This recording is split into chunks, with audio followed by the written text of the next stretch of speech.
Ngasi April gi tang kun ing disingani kun ga mga Baisak ki taruk Sajibu gi kun ga nithoi ni panba nongmai jing na lakba ga iroi na yahen ba brahma gi wang pakum gi thorum da khwai punu putaram taram na oksari khurumjeri ngasi di wangsi khari hena yamna phangba haiba tare aduna tangkaksi ani ahungumba thongna sathajaba tare masigi damak tabiriba singna amuktada supna wang lokhat pirakte haibagi warau bidanaba ahanbada khurumjeri ngasigi wang lokhatsari ahanbada ngasigi lokhatsari basi somola thingom Hare Krishna khurumjeri Kurum birak pataram taram na oksari somola takpiu kari karamba wafam. Aigya radhe radhe wang amata hangjage. Tritiya nimisida pitrai gi singpu amata layhoge khanjaba. Layba yabra takpiu. Aigya gi wang paukumsu pungning loksing ojay aduga kalen tritiya gi maramda takpirakpa aduki matik penjay. Thagatsari aigya amukasu. Somola takpikriba pitrai gi singpu malaihoge haina takpiribasi aikhoi gi mot oina haijaba taragadi aikhoi da thengnajaruba sastra gi matungina sana natraga lupa ani sinataba atopa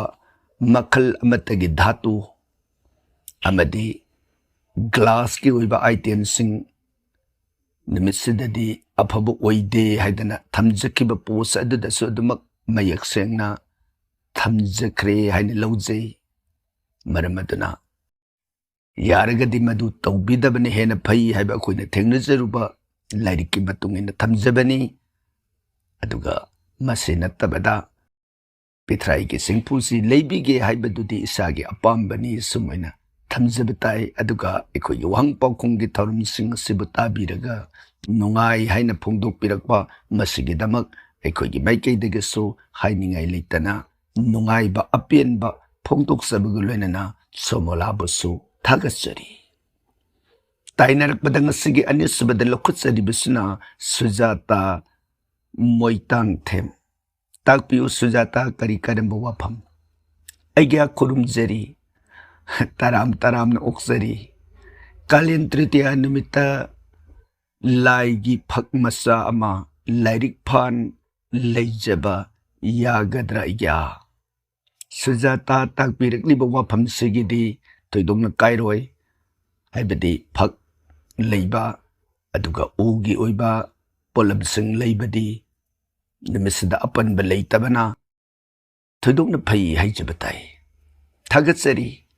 Tainarak padang sige ahum subada lokhutsari bisna Binu Kumari oinam. Takpiu Binu Kumari thagat sari uja. Thagat pirak pataram taram na oksari.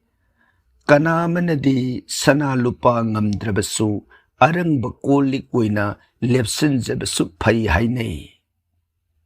Binu Kumari hawdikta mataki pos amadasu thamjakibaduni soidana tabiram lagani. Wafam sige damak oiragadi aikhoi gi maikei dagidi recommend taujade wafam ado atopa lairik singda lairamba yai aikhoina thengnajade haijaba wafam simatang thamjari thagatsari wang pukhat pirakhiba sige thama aduga ngasigi mari subada munglo khutsari basna takhel mayung naubi takpiu naubi thagatsari gyabu thagat pirak taram taram na oksari Maman jam laba pautak kaya butak piba yam na nungaijay. Aikoi gi baikay dagiso, aikoi na thamjakiba hiramamabu, tabiraba matungda nungay haina phongdok pirakba masigi damak aikoi gi baikay dagiso, nungay ba apien ba phongdok sabaguloy na naubigi asigumba tawbi malasibu punsigi oina kauzeroy haibu wafam simagasu thamjari. Tainarak padang sige mga subada maglokhatsari basna kongbray latpam sarda devi. Thagatsari ojabo. थागꯠꯄꯤꯔꯛꯄ ꯇꯔꯥꯝ ꯇꯔꯥꯝꯅ ꯑꯣꯛꯆꯔꯤ ꯁꯔꯗꯥꯕꯨ ꯁ꯭ꯔꯤ ꯚꯒꯋꯥꯟꯅ ꯊꯧꯖꯥꯟ ꯄꯤꯅꯕꯤꯕ ꯑꯣꯏꯁꯅꯨ꯫ ꯇꯥꯏꯅꯔꯛꯄꯗ ꯑꯃꯨꯛ ꯄꯨꯈꯠꯄꯤꯔꯛꯂꯤꯕꯁꯤꯅ ꯑꯔꯤꯕꯝ ꯄ꯭ꯔꯦꯃꯤꯇꯥ꯫ ꯇꯥꯛꯄꯤꯌꯨ ꯄ꯭ꯔꯦꯃꯤꯇꯥ, ꯍꯔꯦ ꯀ꯭ꯔꯤꯁꯅ ꯑꯣꯖꯥꯕꯨ ꯈꯨꯔꯨꯝꯖꯔꯤ꯫ ꯍꯔꯦ ꯀ꯭ꯔꯤꯁꯅ ꯑꯩꯈꯣꯏꯒꯤ ꯃꯥꯏꯀꯩꯗꯒꯤꯁꯨ ꯈꯨꯔꯨꯝꯕꯤꯔꯛꯄ ꯄ꯭ꯔꯦꯃꯤꯇꯥꯕꯨ ꯇꯔꯥꯝ ꯇꯔꯥꯝꯅ ꯑꯣꯛꯆꯔꯤ, ꯊꯥꯒꯠꯆꯔꯤ꯫ ꯄ꯭ꯔꯦꯃꯤꯇꯥꯕꯨꯁꯨ ꯁ꯭ꯔꯤ ꯚꯒꯋꯥꯟꯒꯤ ꯃꯪꯒꯣꯜ ꯑꯁꯤꯔꯕꯥꯗ ꯄꯤꯅꯕꯤꯕ ꯑꯣꯏꯁꯅꯨ ꯍꯥꯏꯗꯅ ꯚꯒꯋꯥꯟꯒꯤ ꯆꯣꯔꯣꯟꯗ ꯊꯧꯅꯤꯖꯔꯤ꯫ ꯇꯥꯏꯅꯔꯛꯄꯗ ꯉꯁꯤꯒꯤ 7ꯁꯨꯕꯗ ꯑꯃꯨꯛ ꯂꯧꯈꯠꯆꯔꯤꯕꯁꯤꯅ ꯁꯥꯟꯇꯤꯕꯂꯥ ꯏꯔꯣꯝ꯫ ꯇꯥꯛꯄꯤꯌꯨ ꯁꯥꯟꯇꯤꯕꯂꯥ, ꯍꯔꯦ ꯀ꯭ꯔꯤꯁꯅ ꯈꯨꯔꯨꯝꯖꯔꯤ꯫ ꯍꯔꯦ ꯀ꯭ꯔꯤꯁꯅ ꯈꯨꯔꯨꯝꯕꯤꯔꯛꯄ ꯑꯩꯈꯣꯏꯒꯤ ꯃꯥꯏꯀꯩꯗꯒꯤ ꯇꯔꯥꯝ ꯇꯔꯥꯝꯅ ꯑꯣꯛꯆꯔꯤ ꯁꯥꯟꯇꯤꯕꯂꯥ꯫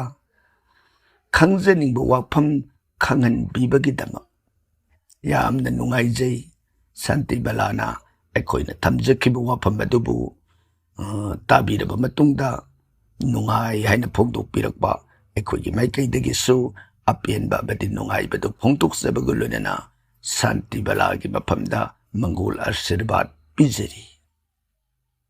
ꯊꯪꯅꯔꯛꯄꯗ ꯑꯃꯨꯛ ꯂꯧꯈꯠꯆꯔꯤꯕ 9ꯁꯨꯕꯁꯤꯅ ꯇꯤ.ꯑꯦꯁ. ꯃꯦꯃꯣꯔꯤ꯫ ꯃꯦꯃꯣꯔꯤꯅ ꯈꯨꯔꯨꯝꯖꯔꯤ ꯍꯥꯏꯅ ꯇꯥꯛꯄꯤꯔꯛꯏ꯫ ꯃꯦꯃꯣꯔꯤꯒꯤ ꯈꯨꯔꯨꯝꯕꯤꯔꯛꯄ ꯇꯔꯥꯝ ꯇꯔꯥꯝꯅ ꯑꯣꯛꯆꯔꯤ, ꯁ꯭ꯔꯤ ꯚꯒꯋꯥꯟꯅ ꯊꯧꯖꯥꯟꯕꯤꯕ ꯑꯣꯏꯁꯅꯨ꯫ ꯇꯥꯏꯅꯔꯛꯄꯗ ꯉꯁꯤꯒꯤ 9ꯁꯨꯕ ꯑꯣꯏꯅ ꯑꯃꯨꯛ ꯂꯧꯈꯠꯆꯔꯤꯕꯁꯤꯅ R.K. ꯄꯨꯔꯅꯤꯃꯥꯁꯤ꯫ ꯇꯥꯛꯄꯤꯌꯨ ꯄꯨꯔꯅꯤꯃꯥꯁꯤ, ꯑꯣꯖꯥꯕꯨ ꯈꯨꯔꯨꯝꯖꯔꯤ, ꯈꯨꯔꯨꯝꯕꯤꯔꯛꯄ ꯇꯔꯥꯝ ꯇꯔꯥꯝꯅ ꯑꯣꯛꯆꯔꯤ ꯄꯨꯔꯅꯤꯃꯥꯁꯤ꯫ ꯑꯣꯖꯥ ꯇꯨꯂꯁꯤ ꯃꯅꯥꯁꯤ ꯍꯦꯛꯇꯣꯛꯂꯒ ꯅꯨꯃꯤꯠ ꯀꯌꯥꯅꯤ ꯐꯥꯎꯕ ꯊꯝꯂꯒ ꯏꯁꯣꯔꯗ ꯀꯠꯆꯕ ꯌꯥꯒꯗꯒꯦ? R.K. ꯄꯨꯔꯅꯤꯃꯥꯁꯤ, ꯇꯨꯂꯁꯤꯒꯤ ꯃꯇꯥꯡ ꯑꯁꯤꯗꯤ ꯃꯃꯥꯡꯒꯤ ꯄꯣꯁꯁꯤꯡꯗꯁꯨ ꯊꯝꯖꯈ꯭ꯔꯦ ꯍꯥꯏꯅ ꯈꯟꯖꯩ꯫ ꯑꯗꯨꯕꯨ ꯅꯧꯍꯧꯅꯅ ꯇꯥꯛꯄꯤꯔꯛꯂꯕꯅꯤꯅ ꯇꯨꯂꯁꯤ ꯂꯣꯏꯅꯅ ꯍꯔꯤꯈꯥꯒꯣꯛ ꯃꯅꯥ ꯑꯅꯤꯁꯤꯗꯤ ꯍꯦꯛꯂꯕ ꯃꯇꯨꯡꯗ ꯑꯀꯛꯅꯕ ꯂꯩꯇꯅ ꯖꯨꯛ ꯖꯨꯛ ꯀꯌꯥ ꯂꯩꯔꯕꯁꯨ ꯃꯈꯣꯏꯗꯤ ꯍꯧꯖꯤꯛꯇ ꯍꯦꯛꯄ ꯇꯨꯂꯁꯤꯗꯨꯒ ꯍꯔꯤꯈꯥꯒꯣꯛ ꯃꯅꯥꯗꯨꯒ ꯅꯍꯥꯟ ꯀꯜꯄꯒꯤ ꯃꯃꯥꯡꯗ ꯍꯦꯛꯇꯨꯅ ꯂꯩꯈꯤꯕ ꯑꯀꯪꯕꯗꯨꯒ ꯑꯅꯤꯁꯤ ꯆꯞ ꯃꯥꯟꯅꯩ, ꯏꯁꯣꯔꯗ ꯀꯠꯄꯗ ꯆꯞ ꯃꯥꯟꯅꯕ ꯃꯍꯩ ꯐꯪꯏ ꯍꯥꯏꯕ ꯋꯥꯐꯝ ꯑꯁꯤ ꯁꯥꯁꯇ꯭ꯔꯅ ꯊꯝꯕꯤꯔꯤꯕ ꯋꯥꯐꯝ ꯑꯁꯤꯃꯇꯪ R.K. ꯄꯨꯔꯅꯤꯃꯥꯁꯤꯒꯤ ꯃꯐꯝꯗ ꯇꯝꯖꯔꯤ, ꯊꯥꯒꯠꯆꯔꯤ꯫ ꯇꯥꯏꯅꯔꯛꯄꯗ ꯉꯁꯤꯒꯤ 10ꯁꯨꯕꯗ ꯑꯃꯨꯛ ꯂꯧꯈꯠꯆꯔꯤꯕꯁꯤꯅ ꯙꯅꯦꯁ꯭ꯋꯔꯤ ꯕ꯭ꯔꯍ꯭ꯃꯆꯥꯔꯤ ꯃꯌꯨꯝ꯫ ꯇꯥꯛꯄꯤꯌꯨ ꯙꯅꯦꯁ꯭ꯋꯔꯤ, ꯊꯥꯒꯠꯆꯔꯤ ꯒꯨꯔꯨ꯫ ꯇꯔꯥꯝ ꯇꯔꯥꯝꯅ ꯊꯥꯒꯠꯄꯤꯔꯛꯄꯕꯨ ꯑꯣꯛꯆꯔꯤ꯫ ꯙꯅꯦꯁ꯭ꯋꯔꯤꯒꯤ ꯃꯇꯝ ꯆꯨꯞꯄꯗ ꯃꯪꯒꯣꯜ ꯑꯁꯤꯔꯕꯥꯗ ꯁ꯭ꯔꯤ ꯒꯨꯔꯨꯒꯤ ꯃꯁꯛ ꯑꯣꯏꯔꯕ ꯄꯔꯃꯦꯁ꯭ꯋꯔ ꯚꯒꯋꯥꯟꯅ ꯊꯧꯖꯥꯟ ꯄꯤꯅꯕꯤꯅꯅꯕ ꯁ꯭ꯔꯤ ꯆꯣꯔꯣꯟꯗ ꯊꯧꯅꯤꯖꯔꯤ꯫ ꯇꯥꯏꯅꯔꯛꯄꯗ ꯉꯁꯤꯒꯤ 11ꯁꯨꯕꯗ ꯑꯃꯨꯛ ꯂꯧꯈꯠꯆꯔꯤꯕꯁꯤꯅ ꯕꯜꯂꯚꯇꯤ ꯑꯔꯥꯝꯕꯝ꯫ ꯇꯥꯛꯄꯤꯌꯨ ꯕꯜꯂꯚꯇꯤ, ꯍꯔꯦ ꯀ꯭ꯔꯤꯁꯅ ꯈꯨꯔꯨꯝꯖꯔꯤ꯫ ꯍꯔꯦ ꯀ꯭ꯔꯤꯁꯅ ꯑꯩꯈꯣꯏꯒꯤ ꯃꯥꯏꯀꯩꯗꯒꯤꯁꯨ ꯕꯜꯂꯚꯇꯤꯅ ꯈꯨꯔꯨꯝꯕꯤꯔꯛꯄ ꯇꯔꯥꯝ ꯇꯔꯥꯝꯅ ꯑꯣꯛꯆꯔꯤ꯫ ꯃꯃꯜ ꯌꯥꯝꯂꯕ ꯚꯤꯗꯤꯑꯣ ꯁꯦꯝꯕꯤꯔꯛꯄ ꯌꯥꯝ ꯅꯨꯡꯉꯥꯏꯖꯩ, ꯊꯥꯒꯠꯆꯔꯤ, ꯑꯩꯒ꯭ꯌꯥ ꯈꯨꯔꯨꯝꯖꯔꯤ꯫ ꯕꯜꯂꯚꯇꯤꯅ ꯑꯩꯈꯣꯏꯒꯤ ꯊꯧꯔꯝꯁꯤꯕꯨ ꯇꯥꯕꯤꯔꯕ ꯃꯇꯨꯡꯗ ꯃꯄꯥꯟ ꯅꯥꯏꯗꯕ ꯊꯥꯒꯠ ꯋꯥꯍꯩ ꯑꯄꯦꯟꯕ ꯐꯣꯡꯗꯣꯛꯄꯤꯔꯛꯄ ꯑꯃꯗꯤ ꯈꯨꯔꯨꯝꯕꯤꯔꯛꯄ, ꯃꯁꯤꯒꯤꯗꯃꯛ ꯑꯩꯈꯣꯏꯒꯤ ꯃꯥꯏꯀꯩꯗꯒꯤꯁꯨ ꯇꯔꯥꯝ ꯇꯔꯥꯝꯅ ꯊꯥꯒꯠ ꯋꯥꯍꯩ ꯑꯣꯛꯆꯔꯤ, ꯈꯨꯔꯨꯝꯕꯤꯔꯛꯄ ꯇꯔꯥꯝꯅ ꯑꯣꯛꯆꯔꯤ꯫ ꯑꯗꯨꯒ ꯍꯅꯨꯃꯥꯟꯒꯤ ꯐꯣꯇꯣꯁꯦ ꯏꯃꯨꯡꯗ ꯊꯦꯠꯄ ꯐꯠꯇꯦ, ꯁꯥ ꯉꯥ ꯊꯣꯡꯕꯅꯤꯅ ꯁꯥꯎꯏ ꯍꯥꯏꯅꯕꯁꯨ ꯌꯥꯎꯏ꯫ ꯑꯗꯨꯅ ꯑꯩꯒ꯭ꯌꯥꯅ ꯃꯆꯥ ꯈꯥꯏꯅ ꯑꯃꯨꯛꯇ ꯍꯥꯏꯕꯤꯔꯛꯂꯕꯗꯤ ꯅꯨꯡꯉꯥꯏꯖꯒꯅꯤ꯫ ꯕꯜꯂꯚꯇꯤ, ꯃꯁꯤꯗꯤ ꯀꯔꯤ ꯍꯥꯏꯒꯅꯤ? ꯃꯤ ꯌꯥꯝꯃꯕꯅꯤꯅ ꯋꯥ ꯌꯥꯝꯃꯤ ꯍꯥꯏꯕꯗꯨꯅꯤ꯫ ꯃꯥꯒꯤ ꯑꯅꯤꯡ ꯑꯄꯥꯝꯕ ꯅꯠꯇ꯭ꯔꯒꯅ ꯃꯥꯒꯤꯁꯨ ꯇꯣꯉꯥꯟꯅ ꯂꯥꯏꯔꯤꯛ ꯑꯃ ꯊꯦꯡꯅꯔꯨꯕꯗꯒꯤ ꯍꯥꯏꯔꯛꯄ ꯑꯣꯏꯔꯝꯕꯁꯨ ꯌꯥꯏ꯫ ꯑꯩꯈꯣꯏꯒꯤ ꯊꯦꯡꯅꯖꯔꯤꯕ ꯁꯥꯁꯇ꯭ꯔꯒꯤ ꯋꯥꯐꯝꯁꯤꯗꯗꯤ ꯍꯅꯨꯃꯥꯟꯒꯤ ꯄꯤꯛꯆꯔꯁꯤꯅ, ꯍꯥꯏꯕꯗꯤ ꯄꯟꯆꯃꯨꯈ ꯍꯅꯨꯃꯥꯟꯒꯤ ꯁꯛꯇꯝ ꯑꯁꯤꯅ ꯏꯃꯨꯡꯒꯤ ꯍꯥꯏꯔꯤꯕ ꯃꯃꯥꯡ ꯊꯣꯡ ꯑꯁꯤꯒꯤ ꯃꯅꯨꯡꯗ ꯏꯃꯨꯡꯂꯣꯝꯗ ꯃꯥꯒꯤ ꯁꯛꯇꯝꯁꯤ ꯊꯦꯠꯂꯒ ꯊꯝꯕ ꯃꯇꯝꯗ ꯃꯉꯣꯟꯗ ꯄꯨꯖꯥ ꯀꯠꯀꯗꯕ ꯅꯠꯇꯦ, ꯀꯔꯤꯝ ꯇꯧꯒꯗꯕ ꯅꯠꯇꯦ, ꯏꯆꯝ ꯆꯝꯅ ꯐꯣꯇꯣꯗꯨꯃ ꯊꯦꯠꯄꯒꯤ ꯋꯥꯅꯤ꯫ ꯃꯇꯝꯗꯨꯗ ꯌꯨꯝꯁꯤꯗ ꯂꯥꯛꯀꯗꯕ ꯑꯀꯥꯏ ꯑꯇꯣꯏ ꯄꯨꯝꯅꯃꯛꯇꯒꯤ ꯃꯥꯅ ꯉꯥꯛꯊꯣꯛꯄꯤꯕꯇ ꯅꯠꯇꯅ ꯌꯨꯝꯁꯤꯗ ꯌꯨꯝꯁꯥꯔꯣꯟ ꯀꯥꯏꯈꯤꯕꯕꯨ ꯑꯣꯏꯔꯣ ꯃꯑꯣꯡ ꯑꯃꯗ ꯅꯠꯇ꯭ꯔꯒ ꯑꯃꯗ ꯁꯣꯏꯈꯤꯕ ꯄꯨꯝꯅꯃꯛꯁꯤꯡ ꯑꯗꯨꯗꯒꯤ ꯉꯥꯛꯊꯣꯛꯄꯤꯕꯗ ꯃꯇꯦꯡ ꯄꯥꯡꯉꯤ ꯍꯥꯏꯕ ꯋꯥꯐꯝꯁꯤ ꯊꯦꯡꯅꯖꯔꯨꯕ ꯁꯥꯁꯇ꯭ꯔꯗꯨꯒꯤ ꯃꯇꯨꯡ ꯏꯟꯅ ꯍꯥꯏꯖꯕꯅꯤ ꯑꯩꯈꯣꯏꯅ ꯈꯪꯉꯤ ꯍꯥꯏꯗꯅ ꯊꯝꯖꯈꯤꯕ ꯅꯠꯇꯕꯅꯤना ꯁꯥꯁꯇ꯭ꯔꯗꯨꯒꯤ ꯋꯥꯐꯝ ꯑꯗꯨ ꯃꯌꯥꯝꯗ ꯄꯨꯟꯅ ꯈꯪꯃꯤꯟꯅꯕ ꯌꯥꯒꯗ꯭ꯔꯥ ꯍꯥꯏꯗꯨꯅ ꯄꯥꯎꯗꯝꯖꯈꯤꯕ ꯈꯛꯇꯅꯤ ꯊꯥꯒꯠꯆꯔꯤ ꯕꯜꯂꯕꯇꯤ ꯑꯔꯥꯝꯕꯝꯕꯨ ꯇꯥꯏꯅꯔꯛꯄꯗ ꯉꯁꯤꯒꯤ 12 ꯁꯨꯕꯗ ꯑꯃꯨꯛ ꯂꯧꯈꯠꯆꯔꯤꯕꯁꯤꯅ ꯃꯅꯤ ꯃꯥꯏꯕꯝ ꯍꯔꯦ ꯀ꯭ꯔꯤꯁꯅ ꯈꯨꯔꯨꯝꯖꯔꯤ ꯑꯣꯖꯥ ꯍꯔꯦ ꯀ꯭ꯔꯤꯁꯅ ꯈꯨꯔꯨꯝꯕꯤꯔꯛꯄ ꯇꯔꯥꯝꯅ ꯑꯣꯛꯆꯔꯤ ꯈꯪꯖꯅꯤꯡꯕ ꯋꯥꯐꯝ ꯑꯃꯇꯪ ꯄꯨꯈꯠꯆꯔꯤ ꯇꯥꯛꯄꯤꯌꯨ ꯀꯔꯤ ꯀꯔꯝꯕ ꯋꯥꯐꯝ ꯑꯣꯖꯥ ꯀ꯭ꯋꯦꯁꯟ ꯑꯦꯟ ꯑꯟꯁꯔ ꯆꯤꯊꯗꯅ ꯇꯥꯖꯩ ꯅꯨꯡꯉꯥꯏꯖꯩ ꯃꯌꯦꯛ ꯈꯔ ꯁꯥꯡꯅ ꯏꯕꯤꯔꯛꯏ ꯑꯗꯨꯕꯨ ꯈꯪꯕꯤꯅꯤꯡꯂꯤꯕ ꯄꯣꯏꯟ ꯑꯗꯨꯈꯛ ꯄꯥꯊꯣꯛꯆꯔꯤ ꯃꯔꯝꯗꯤ ꯉꯁꯤꯁꯤ ꯋꯥꯍꯪ ꯑꯃꯗꯤ ꯊꯥꯒꯠ ꯋꯥꯍꯩ ꯃꯌꯥꯝ ꯑꯃ ꯄꯨꯈꯠꯄꯤꯔꯛꯄꯅꯤꯅ ꯏꯕꯤꯔꯛꯂꯤꯕꯁꯤꯡ ꯑꯁꯤ ꯁꯨꯞꯅ ꯄꯨꯂꯞꯅ ꯄꯥꯊꯣꯛꯄꯤꯔꯛꯇ꯭ꯔꯦ ꯍꯥꯏꯕꯒꯤꯗꯃꯛ ꯉꯥꯛꯄꯤꯒꯅꯤ ꯁꯨꯞꯅ ꯏꯕꯤꯔꯛꯂꯤꯕꯁꯤꯗ ꯄꯟꯕꯤꯔꯛꯏꯕꯁꯤ ꯌꯨꯝꯗ ꯃꯀꯨ ꯇꯣꯡꯕ ꯏꯃꯨꯡꯗ ꯂꯤꯟ ꯆꯪꯕ ꯏꯪꯈꯣꯜꯗ ꯈꯣꯏ ꯁꯥꯕ ꯌꯨꯝꯗ ꯈꯨꯅꯨ ꯈꯔꯪ ꯇꯣꯡꯕ ꯀꯔꯤ ꯑꯔꯆꯥ ꯄꯨꯖꯥ ꯇꯧꯔꯒ ꯀꯣꯛꯀꯗꯒꯦ ꯑꯗꯨꯒ ꯌꯨꯝꯒꯤ ꯂꯥꯏꯅꯤꯡꯊꯧꯒꯤ ꯃꯄꯥ ꯑꯣꯏꯅ ꯃꯄꯥꯟ ꯌꯦꯅꯈꯥꯗ ꯀꯣꯜꯂꯤꯛ ꯐꯦꯡꯐꯝ ꯑꯣꯏꯕ ꯐꯕꯔꯥ ꯐꯠꯇꯕꯔꯥ ꯄꯥꯎꯈꯨꯝ ꯉꯥꯏꯖꯔꯤ ꯃꯅꯤ ꯃꯥꯏꯕꯝ ꯇꯥꯛꯄꯤꯔꯛꯂꯤꯕ ꯋꯥꯐꯝꯁꯤꯒꯤꯗꯃꯛ ꯑꯣꯏꯔꯒꯗꯤ ꯁꯥꯁꯇ꯭ꯔꯅ ꯊꯝꯕꯤꯔꯝꯕꯗ ꯌꯨꯝꯗ ꯇꯥꯛꯄꯤꯈ꯭ꯔꯤꯕꯁꯤꯡ ꯑꯁꯤ ꯃꯁꯤꯒꯤ ꯃꯔꯛꯇ ꯑꯃꯇꯪꯕꯨ ꯍꯦꯛ ꯊꯣꯛꯂꯛꯑꯒꯗꯤ ꯌꯥꯎꯔꯛꯑꯒꯗꯤ ꯑद्भुत शांति हाइदना मागी तौबीगदब शांति की नियम में लेरी मसी तौथोकपीब फई मसी तौथोकतब तारगदी युंगी युंबु दु अवाना ताबा लन मांगबा फत्तब दोष मखल मखा मयाम अमा पीरी मरमदुना हाइरिबा अद्भुत शांति है बसे अखोइगी ब्राह्मण खर खंगबा है बताए ब्राह्मणी हाइदुनसु खंगद्रगदी मदु अफबो ओइदे हिरम सिदा खंगबा ब्राह्मण अमदा लेरिबा युम मदु ममन पीरगा मंगोंदगी लेजरबनी हैना खल्लगा ब्राह्मणदा आइगी मफमसी लेजबा अदुगा ब्राह्मण अदुमक्ता शांति तौहनबिबा ब्राह्मणदन मसद तौगदब शांति की नियम मंत्र खर लेरी हाइरिबा नियम सिंग सिंगा इरोइनना ब्राह्मणदुना युमदबु शांति से तौथोकपिरबा मतमदा ngasai leramiba ama natraga ama hiram sing adugi baraktagi dos asi asumboina kokhanba natana atopa hiram atainadi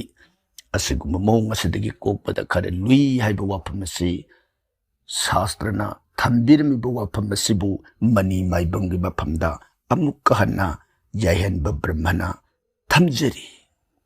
thagatsari ताइनरक बंगसिगी तराग हमदोइ सुबदा मु पुखतपिर इबसना स्पेक्स ताकपियो स्पेक्स हरे कृष्ण ओझा हरे कृष्ण एकोगी माइकैदगेसु स्पेक्स पु थागसरी श्री भगवान की नाम अमतंग लोइनना एकोइबु निंगसिंग बिरक्तना एकोगी थौरमसिबु थवाई हापिबदा सरुक याबिबगिदमक हाइनिंगाइ लेतना थागसरी ताइनरक पदंग सिगे तरागा मरी सुबदा मुग लौखचरी बसना ओक्रम देवी ताकपियु देवी करी करम वाफम कालेन तृतीया निमित्त युम संग याब्रा उजाबु कुरुमजरी थागचरी ओक्रम देवी कालेन तृतीया निमित्त फबगी वासदी मयाम अम थमजखिबदुनी सोइदना ताबिरम लगनी कालेन तृतीया निमित्त युम संग याई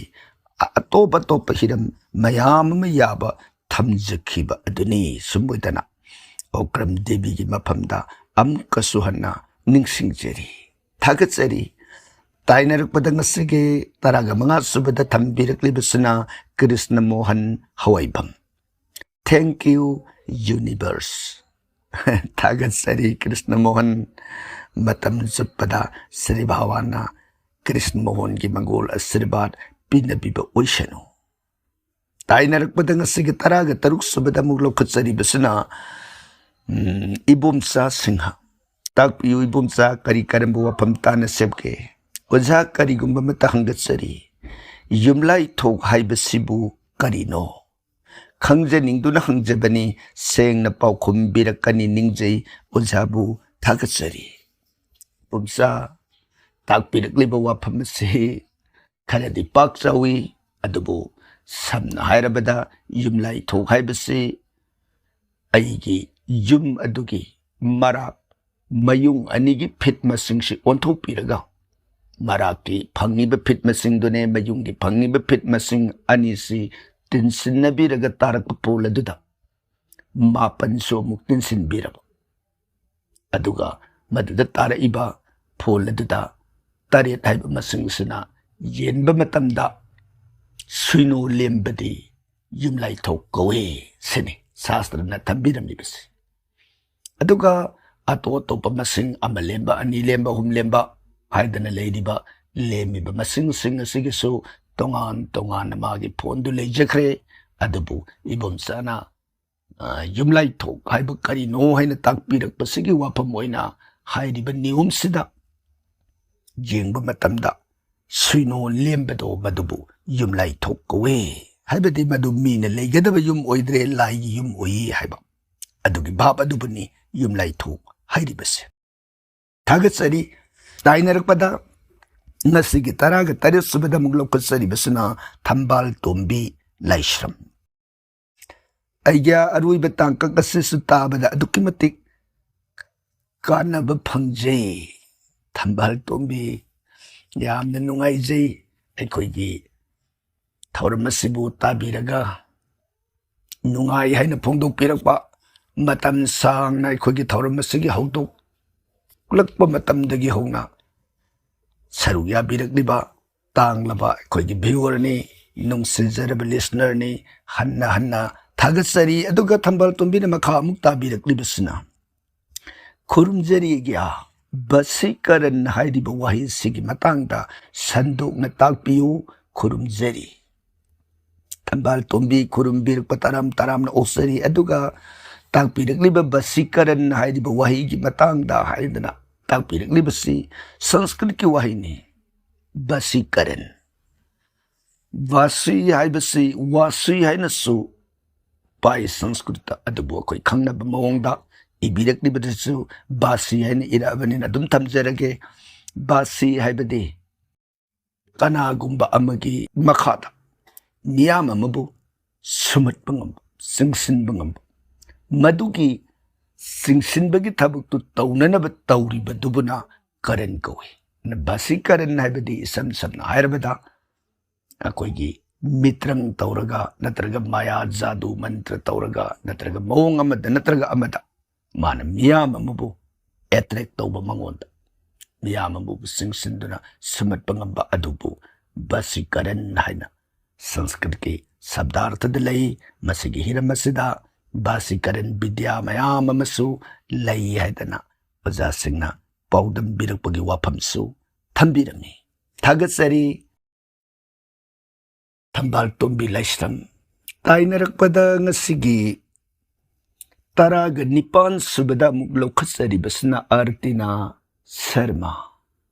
ꯇꯥꯛꯄꯤꯌꯨ ꯑꯥꯔꯇꯤꯅꯥ, ꯈꯨꯔꯨꯝꯖꯔꯤ꯫ ꯈꯨꯔꯨꯝꯕꯤꯔꯛꯄ ꯇꯔꯥꯝꯅ ꯑꯣꯛꯆꯔꯤ꯫ ꯒ꯭ꯌꯥꯟ ꯄꯤꯕꯤꯔꯤꯕ ꯏꯒ꯭ꯌꯥ, ꯈꯪꯗꯕ ꯀꯌꯥꯕꯨ ꯈꯪꯍꯟꯕꯤꯔꯤꯕ ꯀꯣꯇꯤ ꯀꯣꯇꯤ ꯈꯨꯔꯨꯝꯖꯔꯤ꯫ ꯑꯥꯔꯇꯤꯅꯥ ꯁꯔꯃ, ꯌꯥꯝꯅꯃꯛ ꯅꯨꯡꯉꯥꯏꯖꯩ ꯑꯩꯈꯣꯏꯒꯤ ꯊꯧꯔꯝ ꯑꯁꯤꯕꯨ ꯇꯥꯕꯤꯔꯕ ꯃꯇꯨꯡꯗ ꯈꯪꯗꯕ ꯃꯌꯥꯝ ꯈꯪꯍꯟꯕꯤꯗꯅ ꯃꯁꯤꯒꯤꯗꯃꯛ ꯀꯣꯇꯤ ꯀꯣꯇꯤꯔꯛ ꯈꯨꯔꯨꯝꯖꯔꯤ ꯍꯥꯏꯕ ꯋꯥꯍꯩꯁꯤ ꯇꯥꯕꯗ ꯑꯩꯈꯣꯏꯒꯤ ꯃꯥꯏꯀꯩꯗꯒꯤ ꯊꯣꯏꯗꯣꯛꯅ ꯑꯄꯦꯟꯕ ꯅꯨꯡꯉꯥꯏꯕ ꯄꯣꯛꯆꯕꯒ ꯂꯣꯏꯅꯅ ꯑꯥꯔꯇꯤꯅꯥꯒꯤꯁꯨ ꯁ꯭ꯔꯤ ꯚꯒꯋꯥꯟꯅ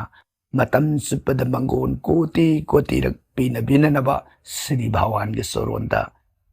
ꯊꯧꯅꯤꯖꯔꯤ꯫ ꯇꯥꯏꯅꯔꯛꯄꯗ ꯉꯁꯤꯒꯤ 19 ꯁꯨꯕꯗ ꯑꯃꯨꯛ ꯂꯧꯈꯠꯆꯔꯤꯕꯁꯤꯅ ꯁꯅꯥꯇꯣꯝꯕ ꯃꯩꯀꯝꯕꯝ꯫ ꯑꯣꯖꯥꯕꯨ ꯈꯨꯔꯨꯝꯖꯔꯤ꯫ ꯈꯨꯔꯨꯝꯕꯤꯔꯛꯄ ꯇꯔꯥꯝꯅ ꯑꯣꯛꯆꯔꯤ꯫ ꯋꯥꯍꯪ ꯑꯃꯇ ꯍꯪꯖꯔꯤ, ꯇꯥꯛꯄꯤꯌꯨ ꯀꯔꯤ ꯀꯔꯝꯕ ꯋꯥꯐꯝ? ꯁꯖꯤꯕꯨ ꯊꯥꯁꯤ ꯌꯨꯝ ꯁꯥꯕ ꯍꯧꯕ ꯌꯥꯕ꯭ꯔꯥ? ꯀꯔꯤ ꯑꯀꯥꯏꯕ ꯂꯩꯕꯒꯦ ꯁꯦꯡꯅ ꯇꯥꯛꯄꯤꯌꯨ꯫ ꯁꯅꯥꯇꯣꯝꯕ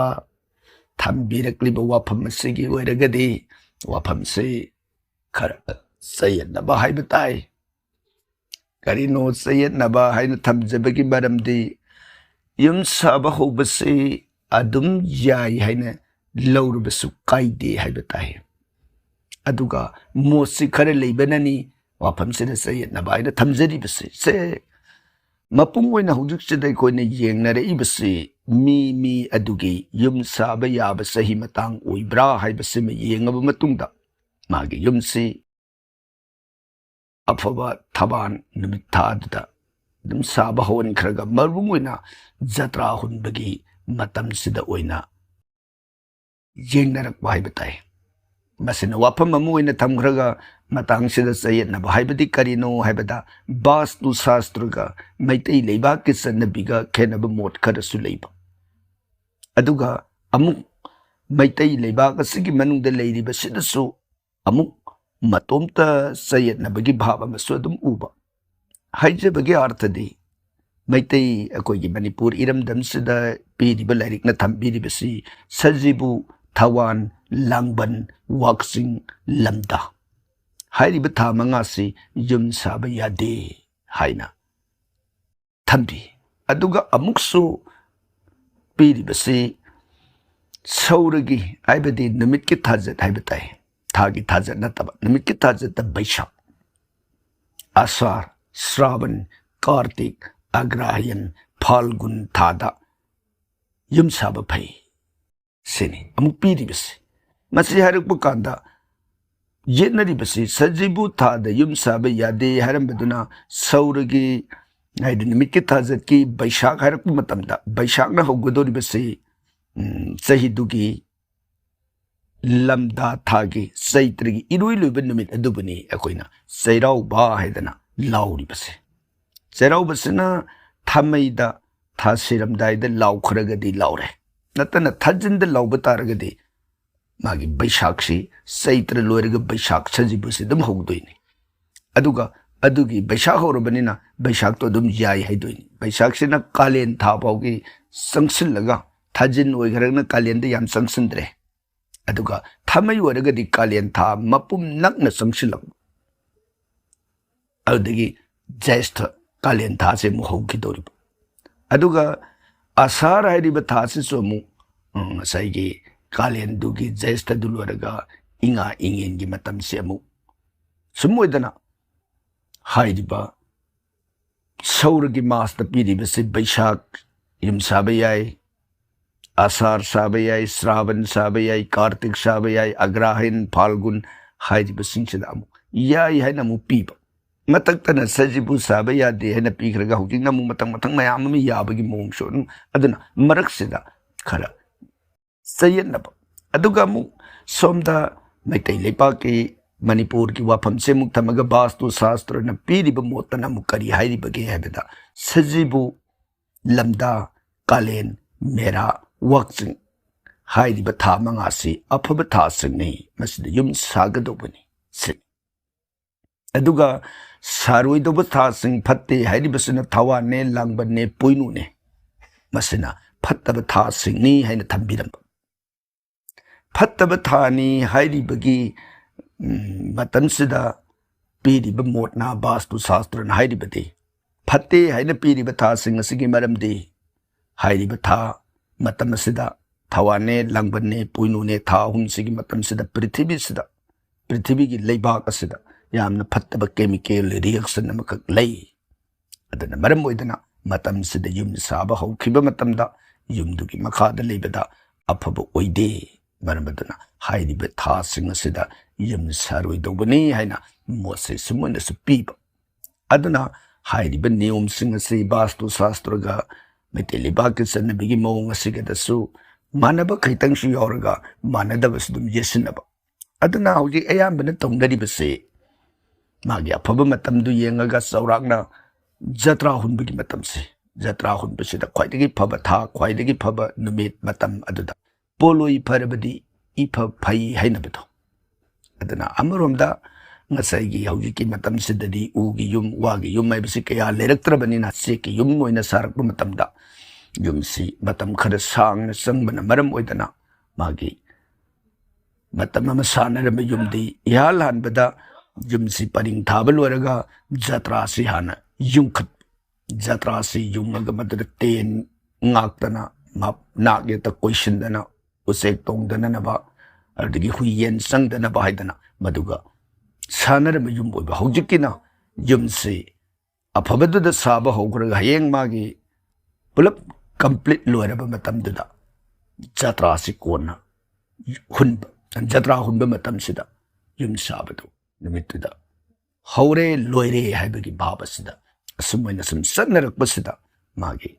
wapamasi khare yetnai haina wapamsi thamjabani maramaduna sajibu thase nakamane yai nakamane yade sumoidane leibana wapamsida mosi sanatongbagi mapamda apambadu aigi leidiba pibamduga aigi ipoktaduga sajibu thase aiga pangnaba tha oidibra oidabra pangnaba tha oiramagadi somda yai haiba शास्त्र की वाफम से लेबनिना मदुदा अदम थोदोंग काइरोय हाइबा वाफम से आइगे पोक्था दुगा पंगनरमद्रगदि मदुदि अमु अफबो ओइदे हाइबा वाफम सिमगा मखाताना थमजरी ताइनरकपदा कुन सुबद लखुचरी बसना अंजना सिंह हरे कृष्ण पाबुंबु खुरुमजरी हरे कृष्ण अखोगी माइकैदगी खुरुम बिरक तराम तराम न ओसरी थागसरी wahang amata hangjage takpiyu kari karambu wahang ngasigi purnima numise aidi sangom khira katsai Sandradeva khurumbagi laishondi khangjade takpiba yagadra khangjadabagi hangjabani pabung Anjana Singh karigi yadadage thawai yauna pamna nungsina thambirak wafam aikoina khangjaba oiragadi lautup laukoi leitana dumakhai jage Sandradeva khurumbagi mantrasi puning chang tabiyu om khira darnava sambhuta ati netra samudbhava girhnargyang sasankedang rohinya sahito mama Om Jyosnayah Pataye Tubhyang Jyotisang Pataye Namaha Namaste Rohini Kanta Sudhavasu Namastute Hairiba mantrasina piriba arthana Matamamada Sangongi Samudrabu Naibada Tolakhiba He Sandradeva Thakubalai Rohini gisana thoiraba mabungo napu nanai ani gi soronda nanai ne kassari baseba gi bhakti se lobiyo aina bhagwan Sandradeva bu khurumjai phajjaraba thabal gi mangani rasi sakar gi sumabungoni Rohini gi thawai oiriba amrita gi tungna phambu oiriba aina puja katsabagu loinana nolokna khurumjari Hairiba mantrasina adumak kurumbada kaidre mapung phare haidana Anjana Singh gi maphamda thamjari aduga mathangi lokhutsari buhang asina kunga mathoi subani Rani Bala Naurem takpiu Rani Bala Uja Mahabharat wari makha happy raktriba karigino Rani Bala yam sumi Atopa viewer mayam amanasu tatana hangbiramba adubu hangamaga adumag tumin laina kre haibaduni karigino haibna akoigi studio maphamsi hojikki oina khajiktan khudong sadaba wang paukunggi thauramna chingba khajik miyamda punna khangminaba yagadaba wari watai mate asigumba sinatana wari oina lirakpa matamdadi Magi kari haini khonjel gi anem awang khar sanana lirak panina akoina liriba mafam sidadi libagi khudong sabadu leitabadagi